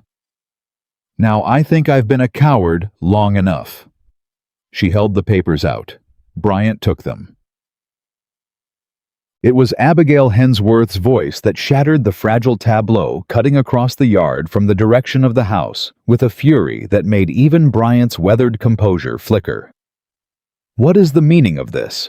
She emerged from the darkness like a judgment of her own black mourning gown, still worn, though the funeral had been days past, and her eyes moved across the scene, the fire, the magistrate, the papers now safely in his possession, her son's ashen face. Margaret's tear-streaked composure, with the swift, terrible comprehension of a woman realizing all at once that her carefully constructed world had begun irreversibly to collapse. "Magistrate Bryant," she said, voice like ice over a frozen river. "I was not aware you'd been invited to my late daughter-in-law's estate at this hour. I go where lawful cause takes me, Mrs. Hensworth, invitation or none." Bryant's voice carried no warmth at all now. "And I have considerable cause tonight to believe the death of Lady Eleanor Whitmore was neither sudden nor accidental, but planned, financed, and executed for the express purpose of seizing control of her fortune." "Preposterous," Abigail said, though something flickered behind her composed features. Not fear, not yet, but the first calculating recognition of a threat she had not anticipated. "My daughter-in-law died in a tragic carriage accident. I'll not stand here and be accused of—" "I've not accused you of anything yet," Bryant said evenly. "I've simply confiscated papers your family attempted to burn under cover of darkness, and I intend to have them examined by parties with no stake in whatever they contain. If they exonerate you, Mrs. Hensworth, you'll have nothing to fear from my inquiry. And if I refuse to permit this examination, then I'll return with additional lawful authority and considerably less patience than I've extended you tonight." Bryant's eyes did not waver. "Your choice, madam." Abigail's gaze swept the yard once more. Her son's broken posture, Margaret's tears, the fire still burning low and useless behind them all, and Eleanor, watching from the shadows, saw the exact moment the older woman recalculated, retreated, chose strategy over open confrontation. "Do as you must, magistrate," Abigail said finally, voice cold and controlled once more. "I've nothing to hide, and I resent deeply the insinuation that I do. But I'll not stand in a garden arguing with a man who's clearly been fed lies by someone with a grudge against this family." She turned, skirts sweeping sharp against the grass, and disappeared back toward the house without another word. "Sir." Bryant watched her go, jaw tight, then turned to Hannah, voice low enough that only she and from her hiding place, Eleanor, could hear it. "That woman will not simply wait for a court date," he murmured. She'll move against whatever threatens her tonight before dawn if she can manage it. We need to move faster than she does." "I know it," Hannah said grimly. "Where's the girl?" Eleanor stepped out from the shadow of the woodshed, at last unable to hold herself back any longer, and Bryant's weathered face softened entirely at the sight of her. "You did this," he said quietly. "The water barrel. Thomas said a clumsy servant girl delayed his fire long enough for us to arrive. I did what I could," Eleanor said, voice unsteady now that the danger had passed and left room finally for the exhaustion beneath it. "It wasn't much. It was everything," Bryant said firmly. "Another 10 minutes, and every scrap of proof in my hands right now would be ash. You bought us this, Eleanor. Don't diminish it." Jonathan, still standing near the dying fire, turned at the sound of her name, the real one spoken openly now, for the first time in 3 weeks, and Eleanor watched comprehension crash over his face like a physical blow. "Eleanor," he whispered, staring at her as though seeing a ghost made suddenly impossibly solid. You're the kitchen girl. You've been here. This whole time you've been here, and you looked at me twice and still didn't see me," Eleanor said. And the words came out harder than she'd intended, 3 weeks of buried grief and fury finally finding a crack to escape through. "You stood across a wine tray from your own wife, Jonathan, and called it nothing more than a resemblance." Jonathan's face crumpled entirely. "I didn't know. God help me, Eleanor. I didn't know you were alive. I would never have—" "You knew enough," Eleanor said, quieter now, but no less unyielding. "You knew enough to burn papers tonight, rather than ask a single honest question about how your wife came to die on a bridge that had carried carriages safely for a decade. You knew enough, and you chose silence anyway." He had no answer for that. She had not expected one. Bryant stepped between them, gently redirecting the moment before it could fracture further. "There will be time enough for all of this to be said, Eleanor, in a courtroom if necessary, where it will matter to more than just the two of you. Tonight, I need you safe, and I need these papers secured somewhere Abigail Hensworth cannot reach them before morning. My office," Bryant continued, turning to Hannah. "I'll ride there directly, lock these away, and return with proper authority by first light. Can you keep her hidden until then?" "I've kept her hidden 3 weeks already," Hannah said. "One more night changes nothing." "Good." Bryant looked back at Eleanor, and something like pride moved across his weathered features. "Thursday the will is read. I intend to be in that room when it happens with lawful cause enough to stop it cold, and with you standing beside me as exactly who you are. Can you hold 2 more days?" Eleanor Whitmore. Eleanor thought of the river, of Hannah's cottage, of 3 weeks spent invisible in a house that had once been entirely hers, listening to strangers plan her erasure over wine she herself had poured. "I've held longer than 2 days already," she said. "I can hold until Thursday." Bryant nodded, once mounted his horse with the papers secured carefully in his saddlebag, and rode off into the dark toward town, leaving Eleanor standing in the dying firelight with Hannah beside her.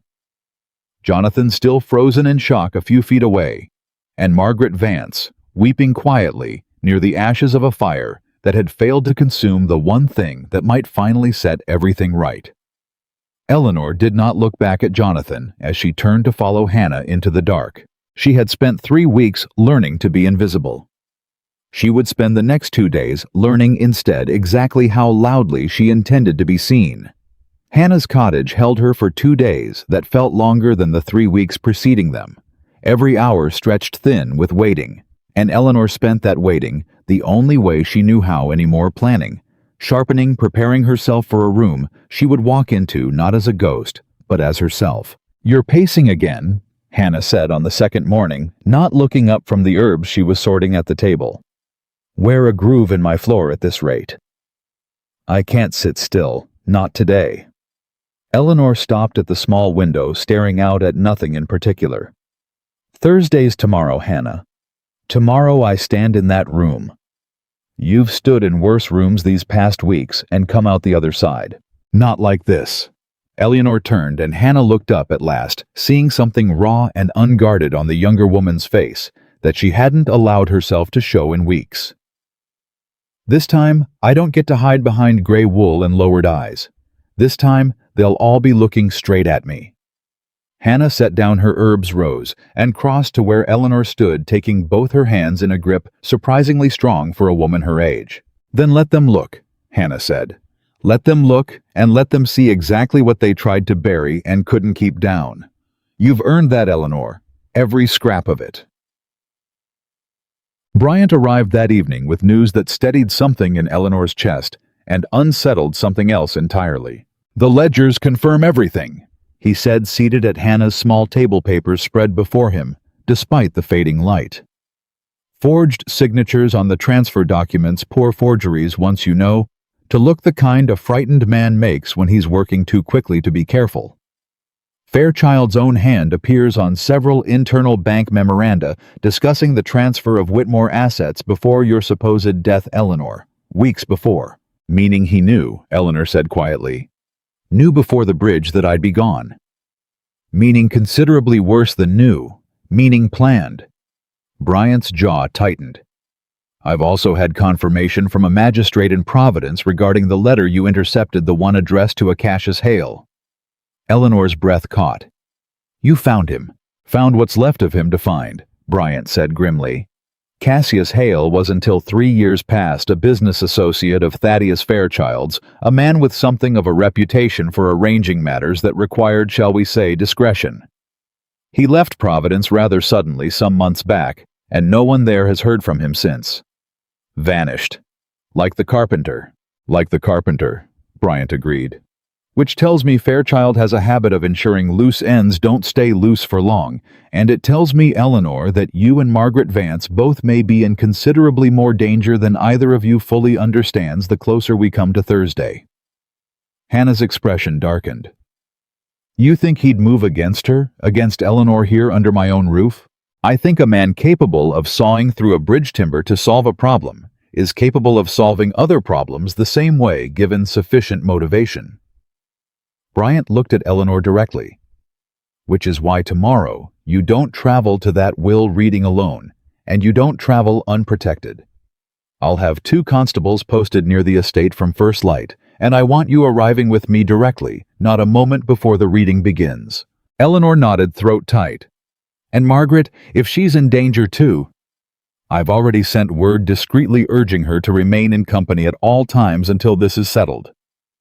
Bryant gathered his papers, expression grim. Whether she heeds it is her own choice to make. I can protect those willing to be protected, Eleanor. I cannot save people from their own hesitation.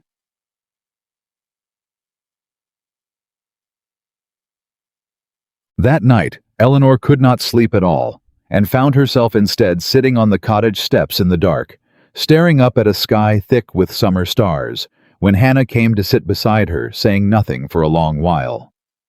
Tell me something, Eleanor said eventually. When you lost your husband, your sons, did the anger ever leave? Or does a person simply learn to carry it differently? Hannah considered the question with the seriousness it deserved. The anger doesn't leave, she said finally. But it stops being the only thing you carry eventually. You add other things alongside it, purpose mostly. And if you're fortunate, people who remind you the anger isn't the whole of who you are. She glanced sideways at Eleanor. You're not the girl who fell off that bridge anymore. And you're not only the woman who survived it either. Tomorrow, whatever happens in that room, you get to decide what else you are. That's no small thing, Eleanor. Most people never get handed the chance to choose who they become after the worst thing that ever happened to them. Eleanor said nothing for a long moment, letting the words settle. Thank you, she said finally, for all of it. I don't know that I've said that properly these past weeks. You've said it plenty in ways that mattered more than words, Hannah said gruffly, clearly uncomfortable with sentiment. Now get some rest if you can manage it. Tomorrow, you'll need every ounce of steel you've got left. Thursday arrived gray and humid, the kind of stillness in the air that felt to Eleanor like the whole world holding its breath alongside her. Bryant arrived at the cottage before the sun had fully cleared the trees, 2 constables flanking his carriage, and Eleanor stepped out to meet him, dressed not in gray servant's wool, but in a dress Hannah had quietly procured over the past 2 days, Simple, unadorned, but undeniably the dress of a lady rather than a kitchen girl. "Ready?" Bryant asked, studying her face carefully. "No," Eleanor admitted, "but ready enough." The ride to Whitmore Estate passed in near silence. Eleanor's hands folded tight in her lap, watching the familiar countryside roll past through the carriage window, every mile bringing her closer to a room full of people who believed still that they had already won. Not for much longer. The study at Whitmore Estate had been arranged for the will reading with somber formality. Chairs set in careful rows, Harold Cresswell positioned at the head of the room behind a heavy oak desk, documents stacked before him with the precision of a man who took considerable pride in procedure. Jonathan sat in the front row, pale and drawn, having clearly slept as little as Eleanor over the past 2 nights. Margaret sat beside him closer to the door than convention demanded, as though some part of her wanted an easy path to escape should one become necessary. Abigail Hensworth occupied the seat of honor nearest Cresswell's desk, composed and upright, dressed once more in unrelenting black, her expression giving away nothing at all. Thaddeus Fairchild arrived last, entering with the confident stride of a man who had never once in his career questioned his own untouchability, and took a seat near Abigail, with a small private nod exchanged between them, that Eleanor, watching from the corridor through a crack in the door, catalogued as one more piece of evidence in a conspiracy nearly ready to collapse entirely. Bryant caught her eye and gave the smallest possible nod. "Now." "Say." Cresswell cleared his throat and began reading in the same precise, confident tone Eleanor remembered from a lifetime of estate business, a tone built for a room full of people who had no reason to interrupt him. "We are gathered to formalize the distribution of the estate and holdings of the late Lady Eleanor Whitmore, deceased." The study doors opened. Every head turned. Magistrate Bryant entered, first, expression carved from granite, and behind him came the 2 constables Eleanor had seen at the cottage, and behind them, walking with a steadiness she had not been entirely certain she possessed until the moment her feet carried her forward. Without faltering came Eleanor herself. The room did not simply go silent. It went utterly, absolutely still, the particular silence of a space where every single occupant has in the same instant had the foundation of their understanding kicked out from beneath them. Cresswell's papers slipped from his hands, entirely scattering across the desk. "That's—" he began, and could not finish the sentence. Margaret Vance made a small, strangled sound and pressed both hands to her mouth. Abigail Hensworth did not move at all, did not gasp, did not startle, did not so much as blink. And Eleanor, watching her carefully even now, understood that stillness for exactly what it was, not shock, but the cold, rapid recalculation of a woman assessing how much damage had just walked through her door and what might yet be salvaged from the wreckage. Jonathan rose from his chair so fast it toppled backward, clattering against the floor, and stood staring at Eleanor as though his legs had forgotten how to hold him steady. "Eleanor," he breathed. They said you were dead," Eleanor said, and her voice, when it finally came, carried across that silent room with a strength she had spent 3 weeks building, one overheard conversation at a time. Yes, that was rather the point, wasn't it?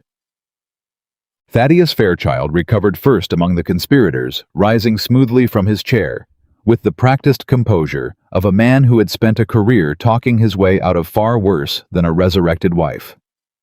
"This is, forgive me, but this is highly irregular. Magistrate Bryant, I demand to know what authority permits you to disrupt a formal proceeding with such, the same authority that permits me to arrest you, Mr. Fairchild, for conspiracy to commit murder, financial fraud, and forgery," Bryant said, voice flat and final. "Sit down, or my constables will assist you in doing so." Fairchild's composure cracked for the first time, something ugly flickering behind his eyes. "You have no proof of any such—" "I have your own bank's ledgers," Bryant said, stepping fully into the room, now papers in hand. "Both sets, the originals and the forgeries created to replace them. I have a clerk's sworn testimony confirming the alteration occurred inside your institution at your direction.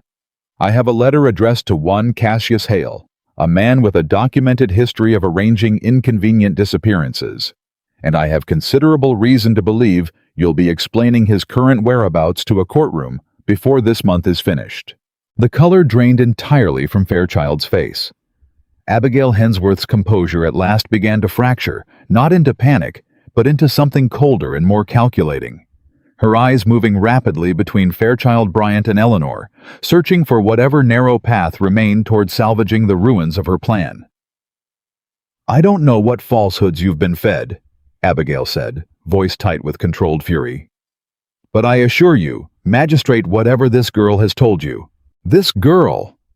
Eleanor cut in, stepping fully into the center of the room. "Now, was your daughter-in-law for 3 years, Abigail. I poured your wine at my own funeral. I heard you tell Margaret the estate was practically yours. I heard you call me convenient and replaceable, and I heard you smile while you planned exactly how thoroughly I would be erased." Her voice did not shake. She had promised herself in the long 2 days at Hannah's cottage that it would not shake. "I am not falsehood, Abigail. I am the proof you tried to burn and couldn't." Chaw. Cresswell, still gray-faced behind his desk, found his voice at last, though it came out thin and uncertain. "Lady Whitmore, if this is indeed you, the legal implications of a presumed deceased party returning are considerably complex, and I would advise—" "You'd advise nothing further in this house, Mr. Cresswell," Bryant said sharply, "until we've established exactly how deeply you were involved in drafting fraudulent transfer documents you knew, or should have known, relied on forged signatures. I'll want your own ledgers examined as thoroughly as Fairchild's." Cresswell's mouth opened and closed twice before any sound emerged. "I merely drafted what I was instructed to draft.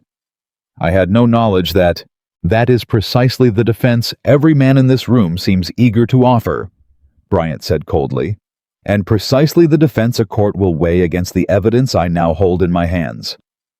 Jonathan, still standing amid the wreckage of his overturned chair, finally found his voice, though it emerged cracked and unsteady. "Eleanor, please. Whatever else is true, I need you to know I did not order that bridge sabotaged.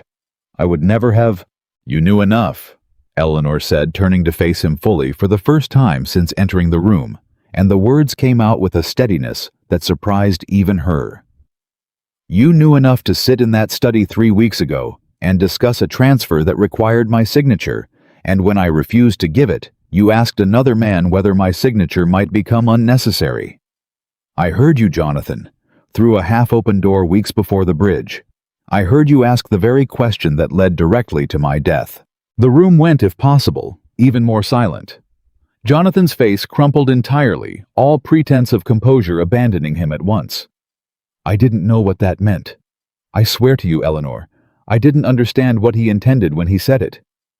"You didn't ask," Eleanor said, quiet now, devastating in its quietness. "That's the whole of it, isn't it? You didn't ask because some part of you already suspected the answer, and some part of you wanted the problem solved regardless of the cost." "Chalta." Margaret Vance rose from her chair. Suddenly, hands trembling, and the movement drew every eye in the room. "I have something to say," she said, voice shaking but audible. "And I intend to say it now before I lose whatever remains of my courage." "Margaret?" Abigail's voice carried a warning sharp enough to cut glass. "No," Margaret said, and something in her tone had hardened into resolve Eleanor recognized from the letter meant for Cassius Hale. "No, Abigail, I've stayed silent long enough on your instruction, and I'll not do it a moment longer." She turned to face Bryant directly. "I knew about the will. I knew about the accounts, the transfer of assets, all of it. I was told I was made to believe that this was simply about controlling the estate, while Eleanor and Jonathan settled certain disagreements over management. I did not know murder was intended. I want that stated plainly and clearly before this room and before God. But I also did not ask hard enough questions when the bridge collapsed, and I said nothing when I should have said everything. And I have carried that silence like a stone in my chest every single day since." Her voice broke. "I am guilty of cowardice, magistrate. I do not know yet whether I am guilty of worse in the law's eyes, but I will not compound it further by staying silent now." Bryant studied her for a long moment. That testimony will matter, Mrs. Vance. Considerably, I expect, when this reaches a courtroom. Abigail's composure shattered at last into open fury. You foolish, sniveling girl, do you understand what you've just done? You've handed them everything. I've handed them the truth. Margaret said, turning to face her mother-in-law directly, tears streaking her face, but her voice steady now, steadier than Eleanor had ever heard it. Something you and Fairchild seem to have forgotten exists somewhere between the forged signatures and the sawed timber. Abigail's mask fell away entirely then, and what remained beneath it was something Eleanor had suspected lived there all along, but had never seen fully exposed cold, naked ambition, stripped of every pretense of grief or propriety. You stupid children, Abigail said, voice low and venomous, sweeping the room with contempt. Do you have any idea what I built? What this family was before I married into it? Nothing. A modest shipping concern, a name no one remembered past the county line. I built the Whitmore fortune from nothing through decades of careful maneuvering, and I was not about to watch a girl with no family, no connections, no understanding of what true power required, inherit control of everything I built, simply because she happened to marry my son. So you had me killed, Eleanor said flatly. I had a problem removed, Abigail corrected without a trace of shame. You asked too many questions about the accounts. You involved yourself in matters that were never meant to concern you. A wife's role is to manage a household, not interrogate a family's business dealings, and when you refused to understand that distinction, you decided I was disposable, Eleanor finished. The same way you decided the carpenter was disposable once he'd served his purpose. The same way you likely decided Cassius Hale was disposable once he'd become inconvenient. Something flickered across Abigail's face. Not guilt, Eleanor understood immediately, but irritation at having so much laid bare in a single room in front of witnesses who could no longer be controlled or silenced. Believe whatever satisfies you, Abigail said coldly. You'll find, I suspect, that a courtroom requires considerably more than a servant girl's dramatic reappearance to convict a woman of my standing. She won't need to convict you on my testimony alone, Bryant said, stepping forward. I have ledgers with your own signature authorizing fund transfers weeks before the supposed accident. I have a bank director's internal correspondence naming you directly in discussions of the timeline required to, and I quote his own words, Mrs. Hensworth, resolve the Eleanor problem before it becomes unmanageable. I have testimony now from Mrs. Vance, and I fully expect once your steward and remaining servants understand the severity of what's unfolding here today, considerably more testimony besides. His voice hardened further. Your standing, madam, will not save you from what's coming. Kakindi sahab. Fairchild, seeing the walls close in from every direction, made one final desperate attempt at escape, rising abruptly and moving toward the study door.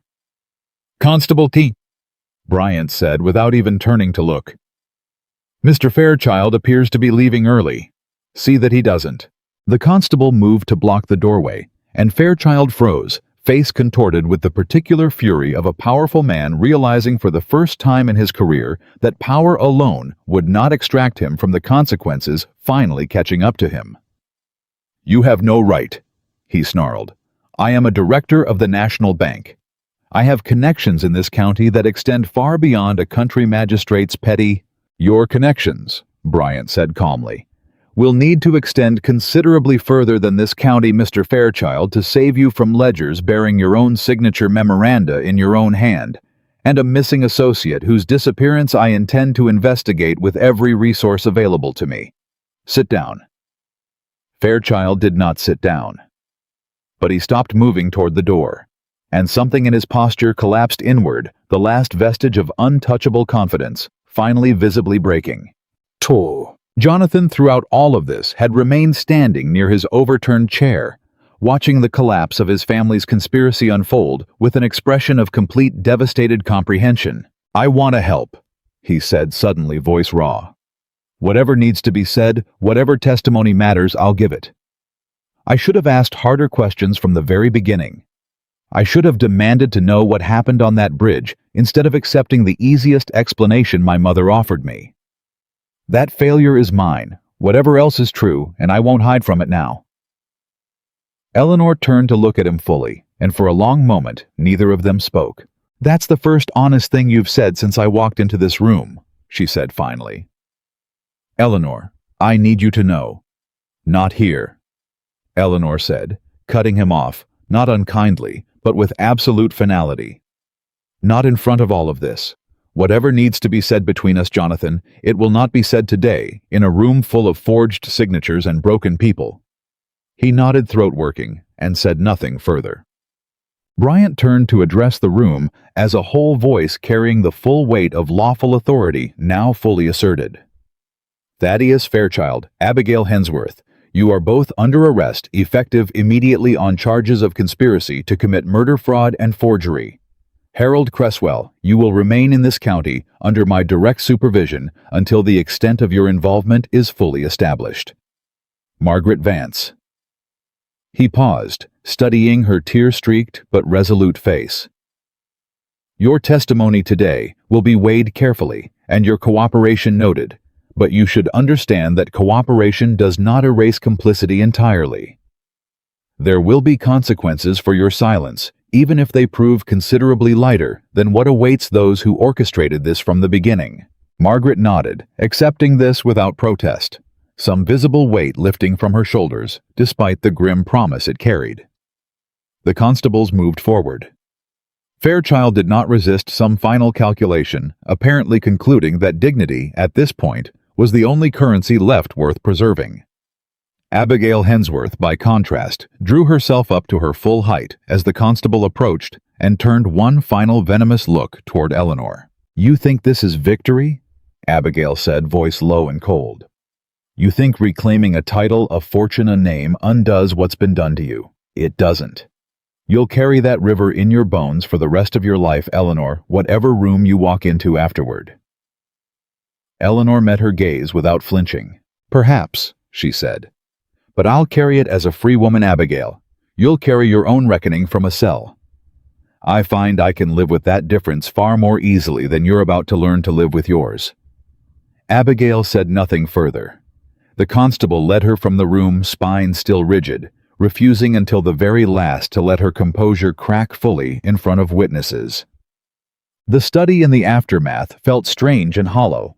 The formal rows of chairs still arranged for a will reading that had transformed in the space of perhaps 20 minutes into something else entirely.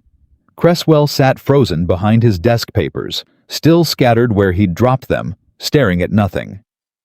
Jonathan remained standing, watching Eleanor with an expression that held equal parts grief-guilt and something that might, given time, have become hope, though Eleanor found she could not yet name what she felt in return. Margaret approached her slowly, hesitantly, as though uncertain whether she'd earned the right to speak at all. I am sorrier than I know how to say, she said quietly. For all of it. For every moment I chose silence over the truth. I know, Eleanor said, and found to her own surprise that she meant it without bitterness. You chose to speak in the end when it mattered most. That won't undo what came before it, but it isn't nothing, Margaret. Margaret nodded, tears falling freely now, and said nothing further. Bryant crossed to Eleanor's side, his weathered face carrying something like quiet pride beneath the exhaustion of the morning's confrontation. You did it, he said simply. Every bit of the work that made this possible, the letter, the ledgers, tonight's arrests, began with you, Eleanor. I hope you understand that. I understand it, Eleanor said, looking around the room one final time at Jonathan's broken posture, at Margaret's tears, at Cresswell's frozen shock, at the empty chairs where Abigail and Fairchild had sat, believing themselves untouchable not 30 minutes before. I understand it better than anyone in this room ever will. She turned toward the study doors, sunlight spilling through them now that the storm inside had finally broken, and felt for the first time since a bridge collapsed beneath her feet. Weeks ago, something that was not quite peace, but stood close enough to its shadow that she thought perhaps she might learn to recognize the difference in time. Behind her, the wreckage of Whitmore Estate's carefully built conspiracy lay scattered across an oak desk in the form of forged signatures and broken promises. Ahead of her, for the first time in 3 long weeks, stood nothing but open door, open light, and a life that was at last entirely her own to claim. The days following the arrests moved with a strange, disorienting speed, as though the world Eleanor had spent 3 weeks navigating in careful, measured silence had suddenly remembered how to run at its natural pace, leaving her half a step behind. She did not return to Whitmore Estate that first night. Bryant insisted gently but firmly that she stay under his own roof until the immediate danger had fully passed, until Fairchild's associates, whoever remained loose in the world, understood that the woman they'd tried to erase now stood protected by the full weight of county law. "You've earned a night's rest that doesn't require a servant's disguise," Bryant told her, settling her into a guest room with the awkward, careful hospitality of a bachelor magistrate unaccustomed to house guests. "Tomorrow brings enough complications without adding exhaustion to the list." Eleanor did not argue. She slept 12 hours straight, the first true rest she'd allowed herself since the bridge, and woke to sunlight rather than the gray pre-dawn she'd grown accustomed to rising in. For a moment, disoriented, she forgot entirely where she was. Then memory returned, all of it at once. The study. Abigail's cold fury, Fairchild's collapse, Jonathan's broken voice, and Eleanor lay still in an unfamiliar bed, letting the weight of everything settle properly for the first time since it had happened. It's over. Or beginning. I'm not entirely certain there's a difference anymore.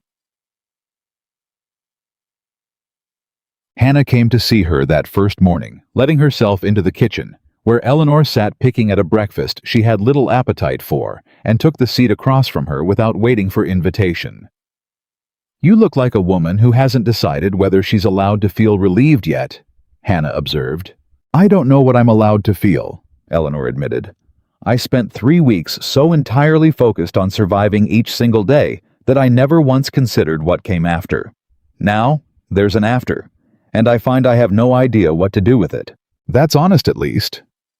Hannah reached across the table and took Eleanor's hand, an unexpected tenderness in the gesture. "You don't have to know yet.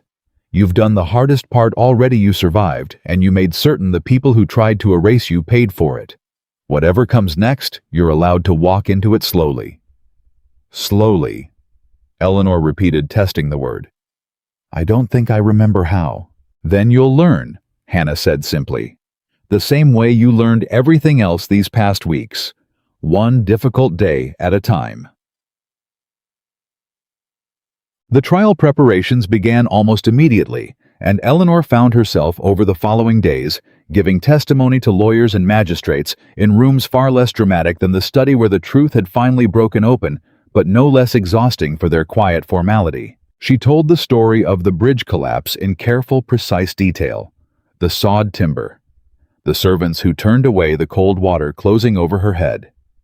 She told them about Hannah's cottage, about the conversation overheard through a study door weeks before the accident, about every fragment of evidence she'd gathered during 3 weeks, disguised as a servant in her own home. Each retelling cost her something. She had not expected that, had believed somehow that speaking the truth aloud finally to people whose job it was to listen would feel like relief, rather than reopening a wound each time. "It gets easier," Bryant told her after the third such session, left her pale and shaking in his carriage on the ride back to his house. "Not because the story stops hurting to tell, but because each time you tell it, you take a little more of its power away from the people who caused it." Eleanor considered that in silence for a long moment. "I hope you're right," she said finally. It was nearly a week after the arrests that Jonathan finally came to see her, arriving at Bryant's house unannounced, hat in hand, standing on the doorstep with an expression that suggested he'd rehearsed what he meant to say a dozen times and lost every version of it the moment the door opened. Eleanor stood in the front hall, hand still on the door, looking at the man who had been her husband, and felt something complicated move through her chest. Not the raw fury of the study, not quite, but not warmth either. Something unresolved, sitting uneasy in the space between. "May I come in?" Jonathan asked. "Only for a few minutes. I understand if you'd rather I didn't." Eleanor hesitated, then stepped back, allowing him into the front room, though she did not invite him to sit. "Say what you came to say, Jonathan."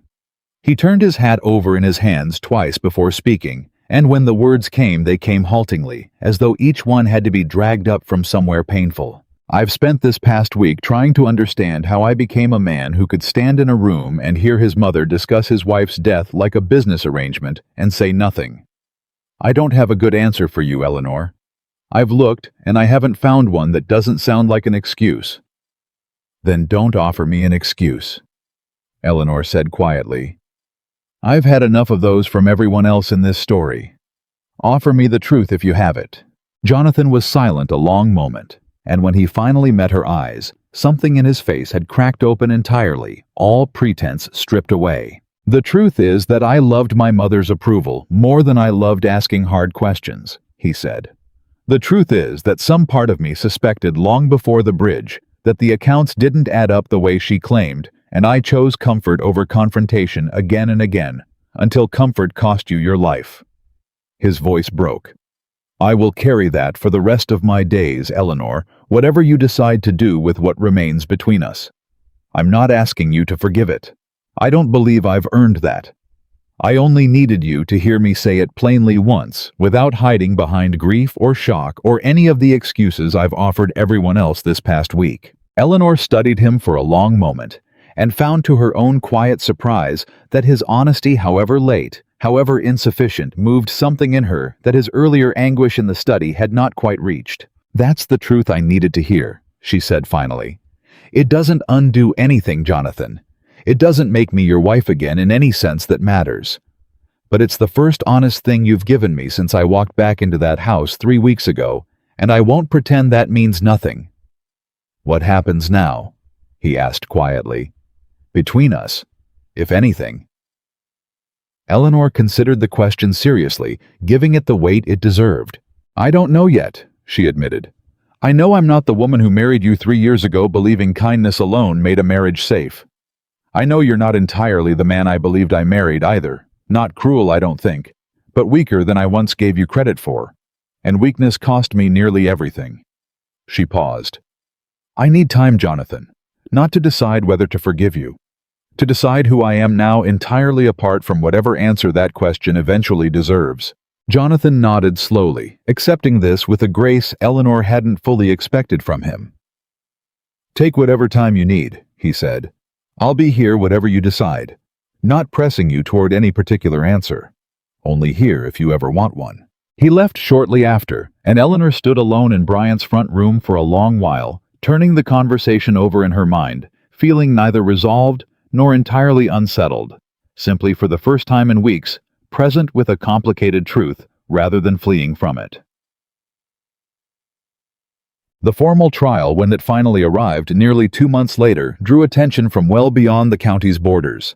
The story of a lady who had survived her own murder plot, infiltrated her family's household in disguise, and exposed a conspiracy reaching from a private estate straight into the National Bank's own ledgers, proved far too compelling for local gossip to contain. Eleanor testified for 3 full days, recounting every detail with a steadiness she had not believed herself capable of when the ordeal began. She watched Thaddeus Fairchild's composure crumble entirely under cross-examination, his careful denials collapsing beneath the weight of ledgers, letters, and a frightened bank clerk's sworn testimony that Simmons, true to his word, ultimately gave in-person hands, shaking but voice clear. She watched Abigail Hensworth sit through the entire proceeding with rigid, unbroken composure, refusing until the final verdict to show a single crack of remorse or fear, a woman Eleanor understood watching her who had built her entire identity around control, and who would rather face ruin with that control intact than surrender it, even in defeat. "Do you have anything to say?" the judge asked Abigail near the trial's conclusion, before sentences passed. Abigail rose spine straight and looked not at the judge, but directly at Eleanor seated among the witnesses. "Only that ambition built this family's fortune and sentiment nearly destroyed it," Abigail said, voice cold and clear. "I regret being caught. I do not regret the ambition itself." The courtroom went utterly silent at the audacity of it, and Eleanor, meeting that unrepentant gaze, felt something settle finally and completely in her chest. Not triumph exactly, but its quieter cousin. The simple, solid knowledge that she had never once in this entire ordeal needed Abigail Hensworth's remorse to feel whole again. I don't need you to be sorry, Abigail. I only needed the truth told, and it has been. That's enough. It was always going to be enough. The sentences, when they came, were severe. Fairchild and Abigail both received lengthy prison terms, their considerable fortunes seized and redirected toward restitution. A significant portion of it, by Bryant's careful arrangement, returned directly to Eleanor as rightful compensation for the estate stolen from her. Cresswell found to have known more than he'd initially admitted, but to have acted primarily out of professional cowardice rather than active conspiracy, lost his license to practice law in the county, and faced a shorter, though still meaningful term of imprisonment. Margaret Vance, whose late testimony had proven crucial to the prosecution's case, received a suspended sentence in recognition of her cooperation.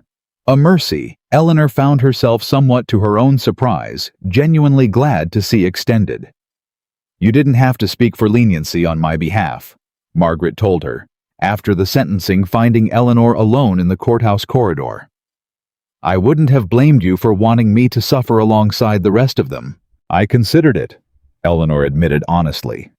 "But you chose to speak the truth when it mattered most, Margaret, even knowing what it would cost you. That has to count for something in a story built almost entirely on people who chose silence instead. I'd rather reward the one person who broke that pattern than pretend her choice meant nothing." Margaret's eyes filled with tears. "Thank you," she whispered. "I don't know that I'll ever fully forgive myself for my part in this, but I intend to spend whatever years I have left trying to become someone who deserves the mercy you've shown me today." "Then that's a better use of your remaining years than most people in this story managed," Eleanor said, and meant it. With the trial concluded and her fortune formally restored, Eleanor faced a question she had not permitted herself to consider fully until the legal machinery of justice had finished its work. What came next? She stood one late summer afternoon in the entrance hall of Whitmore Estate. Her estate now legally and completely, the title and holdings returned to her name by a court that had finally unequivocally recognized her as exactly who she was. The house felt strange around her. Familiar in its architecture, its furnishings, the particular slant of afternoon light through the tall windows she'd once chosen the drapery for, and yet entirely foreign in what it now represented. She had walked these halls as a bride full of hope she now understood to have been dangerously naive. She had walked them as a servant invisible and afraid, gathering evidence, one overheard conversation at a time. She was not entirely certain, standing here now, how to walk them as simply herself. Jonathan found her there in the entrance hall and stopped several feet away, reading something in her expression that made him hesitate before approaching further. "You're thinking of leaving," he said quietly. It was not quite a question. Eleanor turned to look at him, faintly surprised by his perception. "How did you know?" "Because I've watched you stand in this hall 3 times this past week, looking at it the way a person looks at somewhere they're trying to decide whether they still belong." He paused. "Do you still belong here, I mean? In this house? In this life?" Eleanor considered the question with the seriousness it deserved, letting herself for the first time sit honestly with an answer she had been circling for days. "I don't think I do," she said finally. "Not because the house itself did anything wrong, but because every room in it holds a memory of who I was before the bridge. A woman who trusted too easily, who never questioned the accounts closely enough, who believed kindness alone kept a household safe. I'm not her anymore, Jonathan. I don't think I could live comfortably inside a house built entirely around who she used to be." "What will you do instead?" Eleanor had spent the better part of a week turning that exact question over in her mind, and found standing here, now that the answer had finally settled into something solid enough to speak aloud. "I've been in correspondence with Magistrate Bryant about the shipping contracts my father once held before his passing," she said. "Contracts Abigail seized control of the moment she believed me dead. I intend to reclaim them and to run them myself, not as an absent lady collecting profits from a distance the way my father did toward the end of his life, but directly. Learning the business the way I learned these past months, how to survive on nothing but patience and careful observation." Jonathan's eyebrows rose slightly. "A woman running a shipping concern. That will raise considerable talk in this county." "Let it," Eleanor said, and something fierce and unbending moved behind her gray eyes. I've survived a murder plot, infiltrated my own household in disguise, and testified for 3 days straight in a courtroom that tried more than once to suggest a woman's word carried less weight than a bank director's. I find I have very little patience left for worrying what talk my choices might raise among people who nearly let me die without asking a single question. She did not sell Whitmore Estate outright. Some part of her, she admitted to Hannah during a quiet evening visit shortly after, could not quite bring herself to abandon the property entirely, whatever complicated history it held. I'll keep it, Eleanor decided, finally turning the question over aloud in Hannah's small kitchen, the same table where she'd once received confirmation of Simmons's letter, and felt the first solid foothold of her plan take shape. But I won't live in it as my primary home. I'll establish myself instead in Boston, near the shipping offices where the business actually requires my presence. Whitmore Estate can become, I don't know yet, perhaps a place for Jonathan to rebuild whatever life remains available to him apart from his family's ruin. Perhaps something else entirely. I haven't decided. That's remarkably generous given everything that man failed to do for you, Hannah observed, not unkindly, simply honest. It isn't generosity, Eleanor said. It's practicality. I don't need the house to punish him further. The trial did that work already, and his own conscience seems determined to finish the job without my help. I'd rather spend my energy building something new than tending a grudge against a man too weak to have stopped his mother, but not cruel enough in the end to have orchestrated the plot himself. Hannah studied her for a long moment, something like pride settling across her weathered features. You've changed, Eleanor, not simply survived what happened to you. Changed clean through into someone I don't think that girl who fell off the bridge would fully recognize. Is that a good thing? Eleanor asked, genuinely uncertain of the answer. It's the only thing, Hannah said firmly. A person who survives something like what you survived and comes out the other side entirely unchanged hasn't actually survived it at all. They've simply endured it, and endurance alone isn't the same as growth. You didn't just endure, Eleanor. You built something new out of the wreckage. That's a rarer thing than you might realize. Nug. The Boston offices took shape over the following months.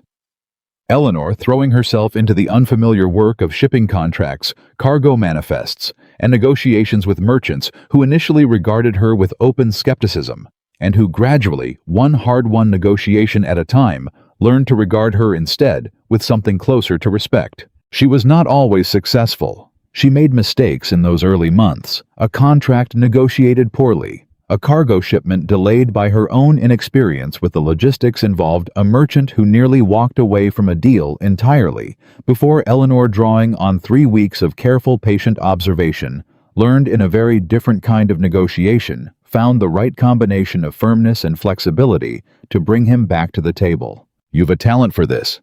Thaddeus Fairchild's replacement at the National Bank, a considerably more scrupulous man named Josiah Pratt, told her some 4 months into her new venture, reviewing her latest quarter's figures with visible approval.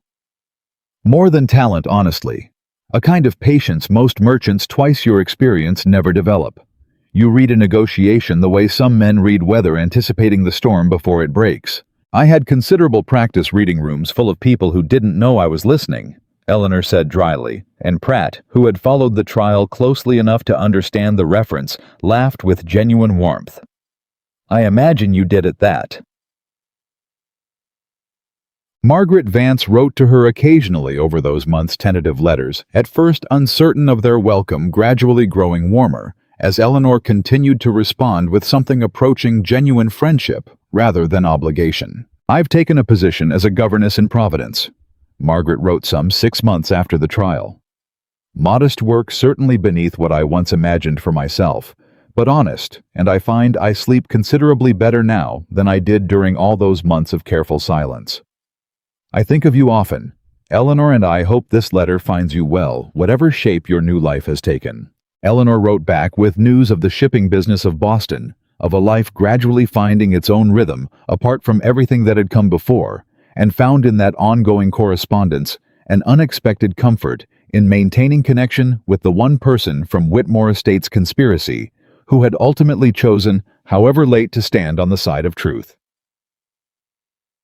It was nearly a year after the bridge collapse, a year almost to the exact week, that Eleanor received word from Jonathan, requesting a meeting. His letter carefully worded, offering no pressure, simply an invitation should she be willing to extend it. She considered the request for several days, before finally agreeing, curious if nothing else to see what had become of him in the months since the trial's conclusion. They met at a modest inn roughly halfway between Boston and Whitmore Estate, and Eleanor found herself studying Jonathan across the table with genuine careful attention, searching for whatever had changed and whatever perhaps had not.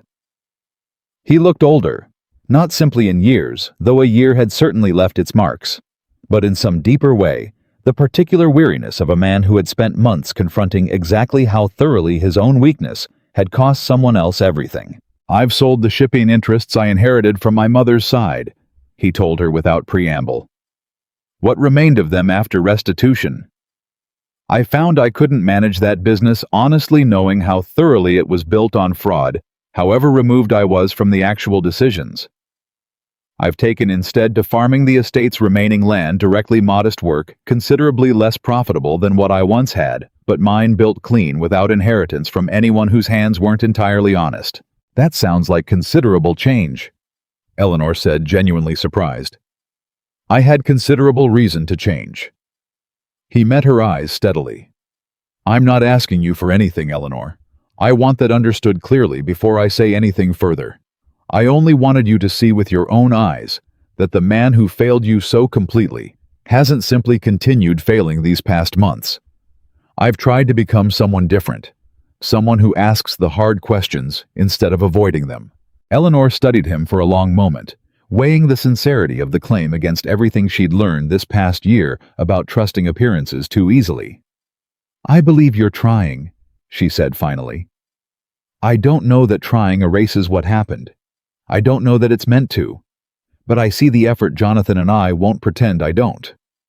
"That's more than I expected to hear," he admitted. "More than I believe I've earned." "Perhaps," Eleanor said. "Or perhaps earning it was never entirely the point. Perhaps some things simply exist as they are, complicated and imperfect, without needing to resolve into something either of us fully deserves." They talked for nearly 2 hours after that. Not about reconciliation, not about rebuilding a marriage neither of them fully believed could survive what had broken it, but about something quieter and more honest. Two people who had once loved each other, however imperfectly, finding a way to speak the truth to one another at last, without the weight of secrets or silence standing between them. "I don't think we'll be husband and wife again," Eleanor said finally, as the conversation drew toward its natural close. "I want to say that plainly so neither of us mistakes today for something it isn't." "I understand," Jonathan said, and something in his voice suggested he had expected exactly this, had perhaps even hoped for nothing more. "I think, if I'm honest, some part of me knew that the moment I watched you walk into that study, dressed as yourself, for the first time in 3 weeks. I'd already lost the wife I once had long before that day. I lost her the moment I chose silence over hard questions, however many months before the bridge that choice actually began." "Then what is this?" Eleanor asked. "If not reconciliation?" Jonathan considered the question seriously. "Perhaps simply an ending properly finished. The kind we never got when everyone believed you'd died on that bridge, and there was nothing left to say to each other at all." He paused. "I'd like to think we might someday become something like friends. Not soon, not easily. But someday, perhaps, once enough time has passed that the wound isn't quite so raw for either of us." Eleanor thought about that, about Hannah's steady presence, about Margaret's tentative letters, about Bryant's unwavering support throughout the entire ordeal, and found that the idea of eventual careful friendship with Jonathan did not feel impossible, simply distant, something that might grow slowly if given proper time and honest tending. "Someday," she agreed. "Not today. But I won't say never," sobbed. She returned to Boston that evening with something settled in her chest that she hadn't fully expected. Not closure exactly, but its patient, quieter cousin, the sense of a chapter properly finished, rather than simply abandoned. The following months brought their own rhythm. The shipping business grew steadily, Eleanor's reputation among Boston's merchants shifting gradually from cautious skepticism to genuine respect, then eventually to something closer to admiration among the small circle of women who watched her build an independent fortune with the same careful, patient precision she'd once applied to gathering evidence against her own murderers. She hired Ruth eventually, bringing the young woman who had once shared her narrow servant's bed to Boston as her personal assistant, a position that paid considerably better than kitchen work, and that Ruth, once she recovered from the shock of learning her former bunkmate's true identity, accepted with delighted, disbelieving gratitude. "I always did think you carried yourself odd for a kitchen girl," Ruth told her, laughing during their first proper conversation after the truth had settled between them. "Too straight in the back, like Mrs. Hensworth said. Should have guessed you were hiding something grander than gossip." "You kept my secrets anyway," Eleanor said. "Every single one, even when you didn't know what they were protecting. I don't forget kindness like that, Ruth, not after everything." Hannah, too, remained a fixture in Eleanor's new life, visiting Boston several times a year, despite her age and the considerable distance, and Eleanor made the return journey to the old cottage just as often, unwilling to let the woman who had pulled her from a frozen river fade into mere memory. "You've built something real," Hannah told her during one such visit, surveying the modest but thriving shipping office with evident satisfaction. "Not simply survived, Eleanor. Built. There's a difference, and I don't think you fully understood that difference yourself back when you first showed up bleeding at my cottage door, half convinced the world had already ended for you." "It had ended," Eleanor said quietly. "The world I knew before the bridge. It ended completely the moment those timbers gave way." She looked around the office, her office built entirely through her own patient, careful work, and felt something settle deep and permanent in her chest. But another one began right alongside it. "I don't think I understood that either until considerably after the fact."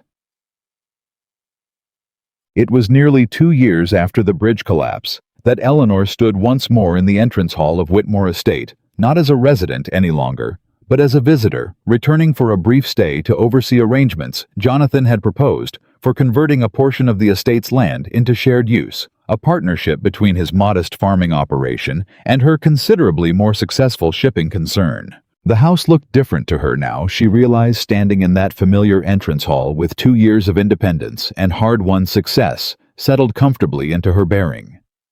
Not because the architecture had changed, or the furnishings, or the particular slant of afternoon light through tall windows she'd once chosen the drapery for.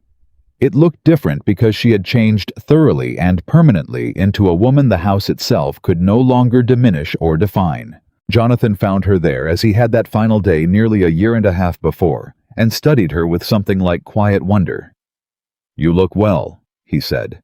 "Truly well, Eleanor. Not simply surviving. Thriving."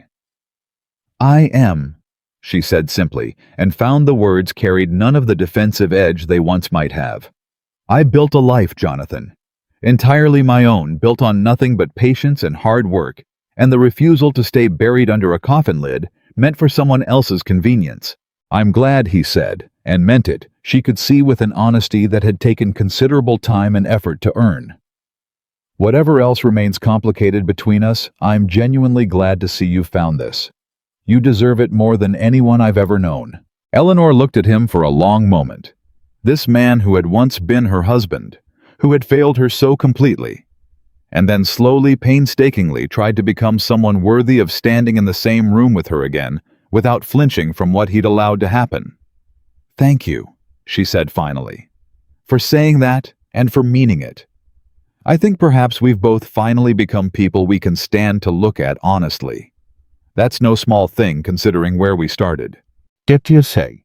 That evening, standing alone on the estate's front steps as the summer sun began its slow descent toward the horizon, Eleanor allowed herself finally and completely to look back on everything that had brought her to this exact moment. The bridge, the river, Hannah's cottage, 3 weeks of careful servitude. A study door cracked open just enough to overhear a murder plot in progress. A fire nearly lit before hoofbeats arrived in time. a courtroom where truth finally unequivocally won out over conspiracy and greed. She thought of Abigail Hensworth, sitting now in a prison cell somewhere, still unrepentant, still convinced that ambition alone justified whatever cruelty it required. She thought of Thaddeus Fairchild, his career and reputation entirely destroyed, facing consequences he had never once believed his power could fail to prevent. She thought of Margaret, building a quiet, honest life in Providence, carrying her guilt forward, not as punishment, but as fuel for becoming someone better than the woman who had once called a stolen fortune ours, with a bored, satisfied smile. She thought of Jonathan, standing now in the wreckage of his family's name, rebuilding something smaller, but infinitely more honest, one careful choice at a time. And she thought of herself, not the girl who had fallen from a bridge into a frozen river, helpless and terrified, nor even the servant girl who had learned to disappear into gray wool and lowered eyes, but the woman she had become in the space between those two identities, forged in patience and fury, and the absolute refusal to stay buried simply because powerful people had decided her death was convenient. They tried to erase me, Eleanor thought, watching the sun sink lower over land that had once belonged entirely to people who believed themselves untouchable. They buried an empty coffin and toasted my memory with wine I poured myself. And I let them believe for exactly as long as I needed them to believe it that they had won. But I was never the woman they buried. I was the woman patient enough to watch every single lie collapse from the inside and strong enough to walk back into the light once the truth had finally completely set me free. She turned from the estate, from Jonathan's careful, hopeful farewell, from the house that had once defined every boundary of her existence, and now stood simply as one chapter among many in a life that belonged at last and forever entirely to her. Eleanor Whitmore had been buried once in an empty coffin, mourned by people who never once deserved her grief. She had risen from that grave, not as a ghost, not as a victim, but as something far more dangerous to those who had wronged her, and far more valuable to herself, a woman who understood completely and permanently that her own life belonged to no one but herself, and that no fortune, no title, no husband's weakness, or mother-in-law's ambition would ever again decide her worth or determine her fate. She had survived the river. She had survived the disguise, the silence, the careful, patient work of gathering truth from the shadows of her own stolen house. She had walked into that study not as the woman they buried, but as the woman they could never truly kill, because some women once broken open by betrayal do not shatter. They rebuild themselves entirely stronger at every seam that once threatened to break them, and they carry that strength forward into every single day that follows, unshakable, unbreakable, and finally, completely free.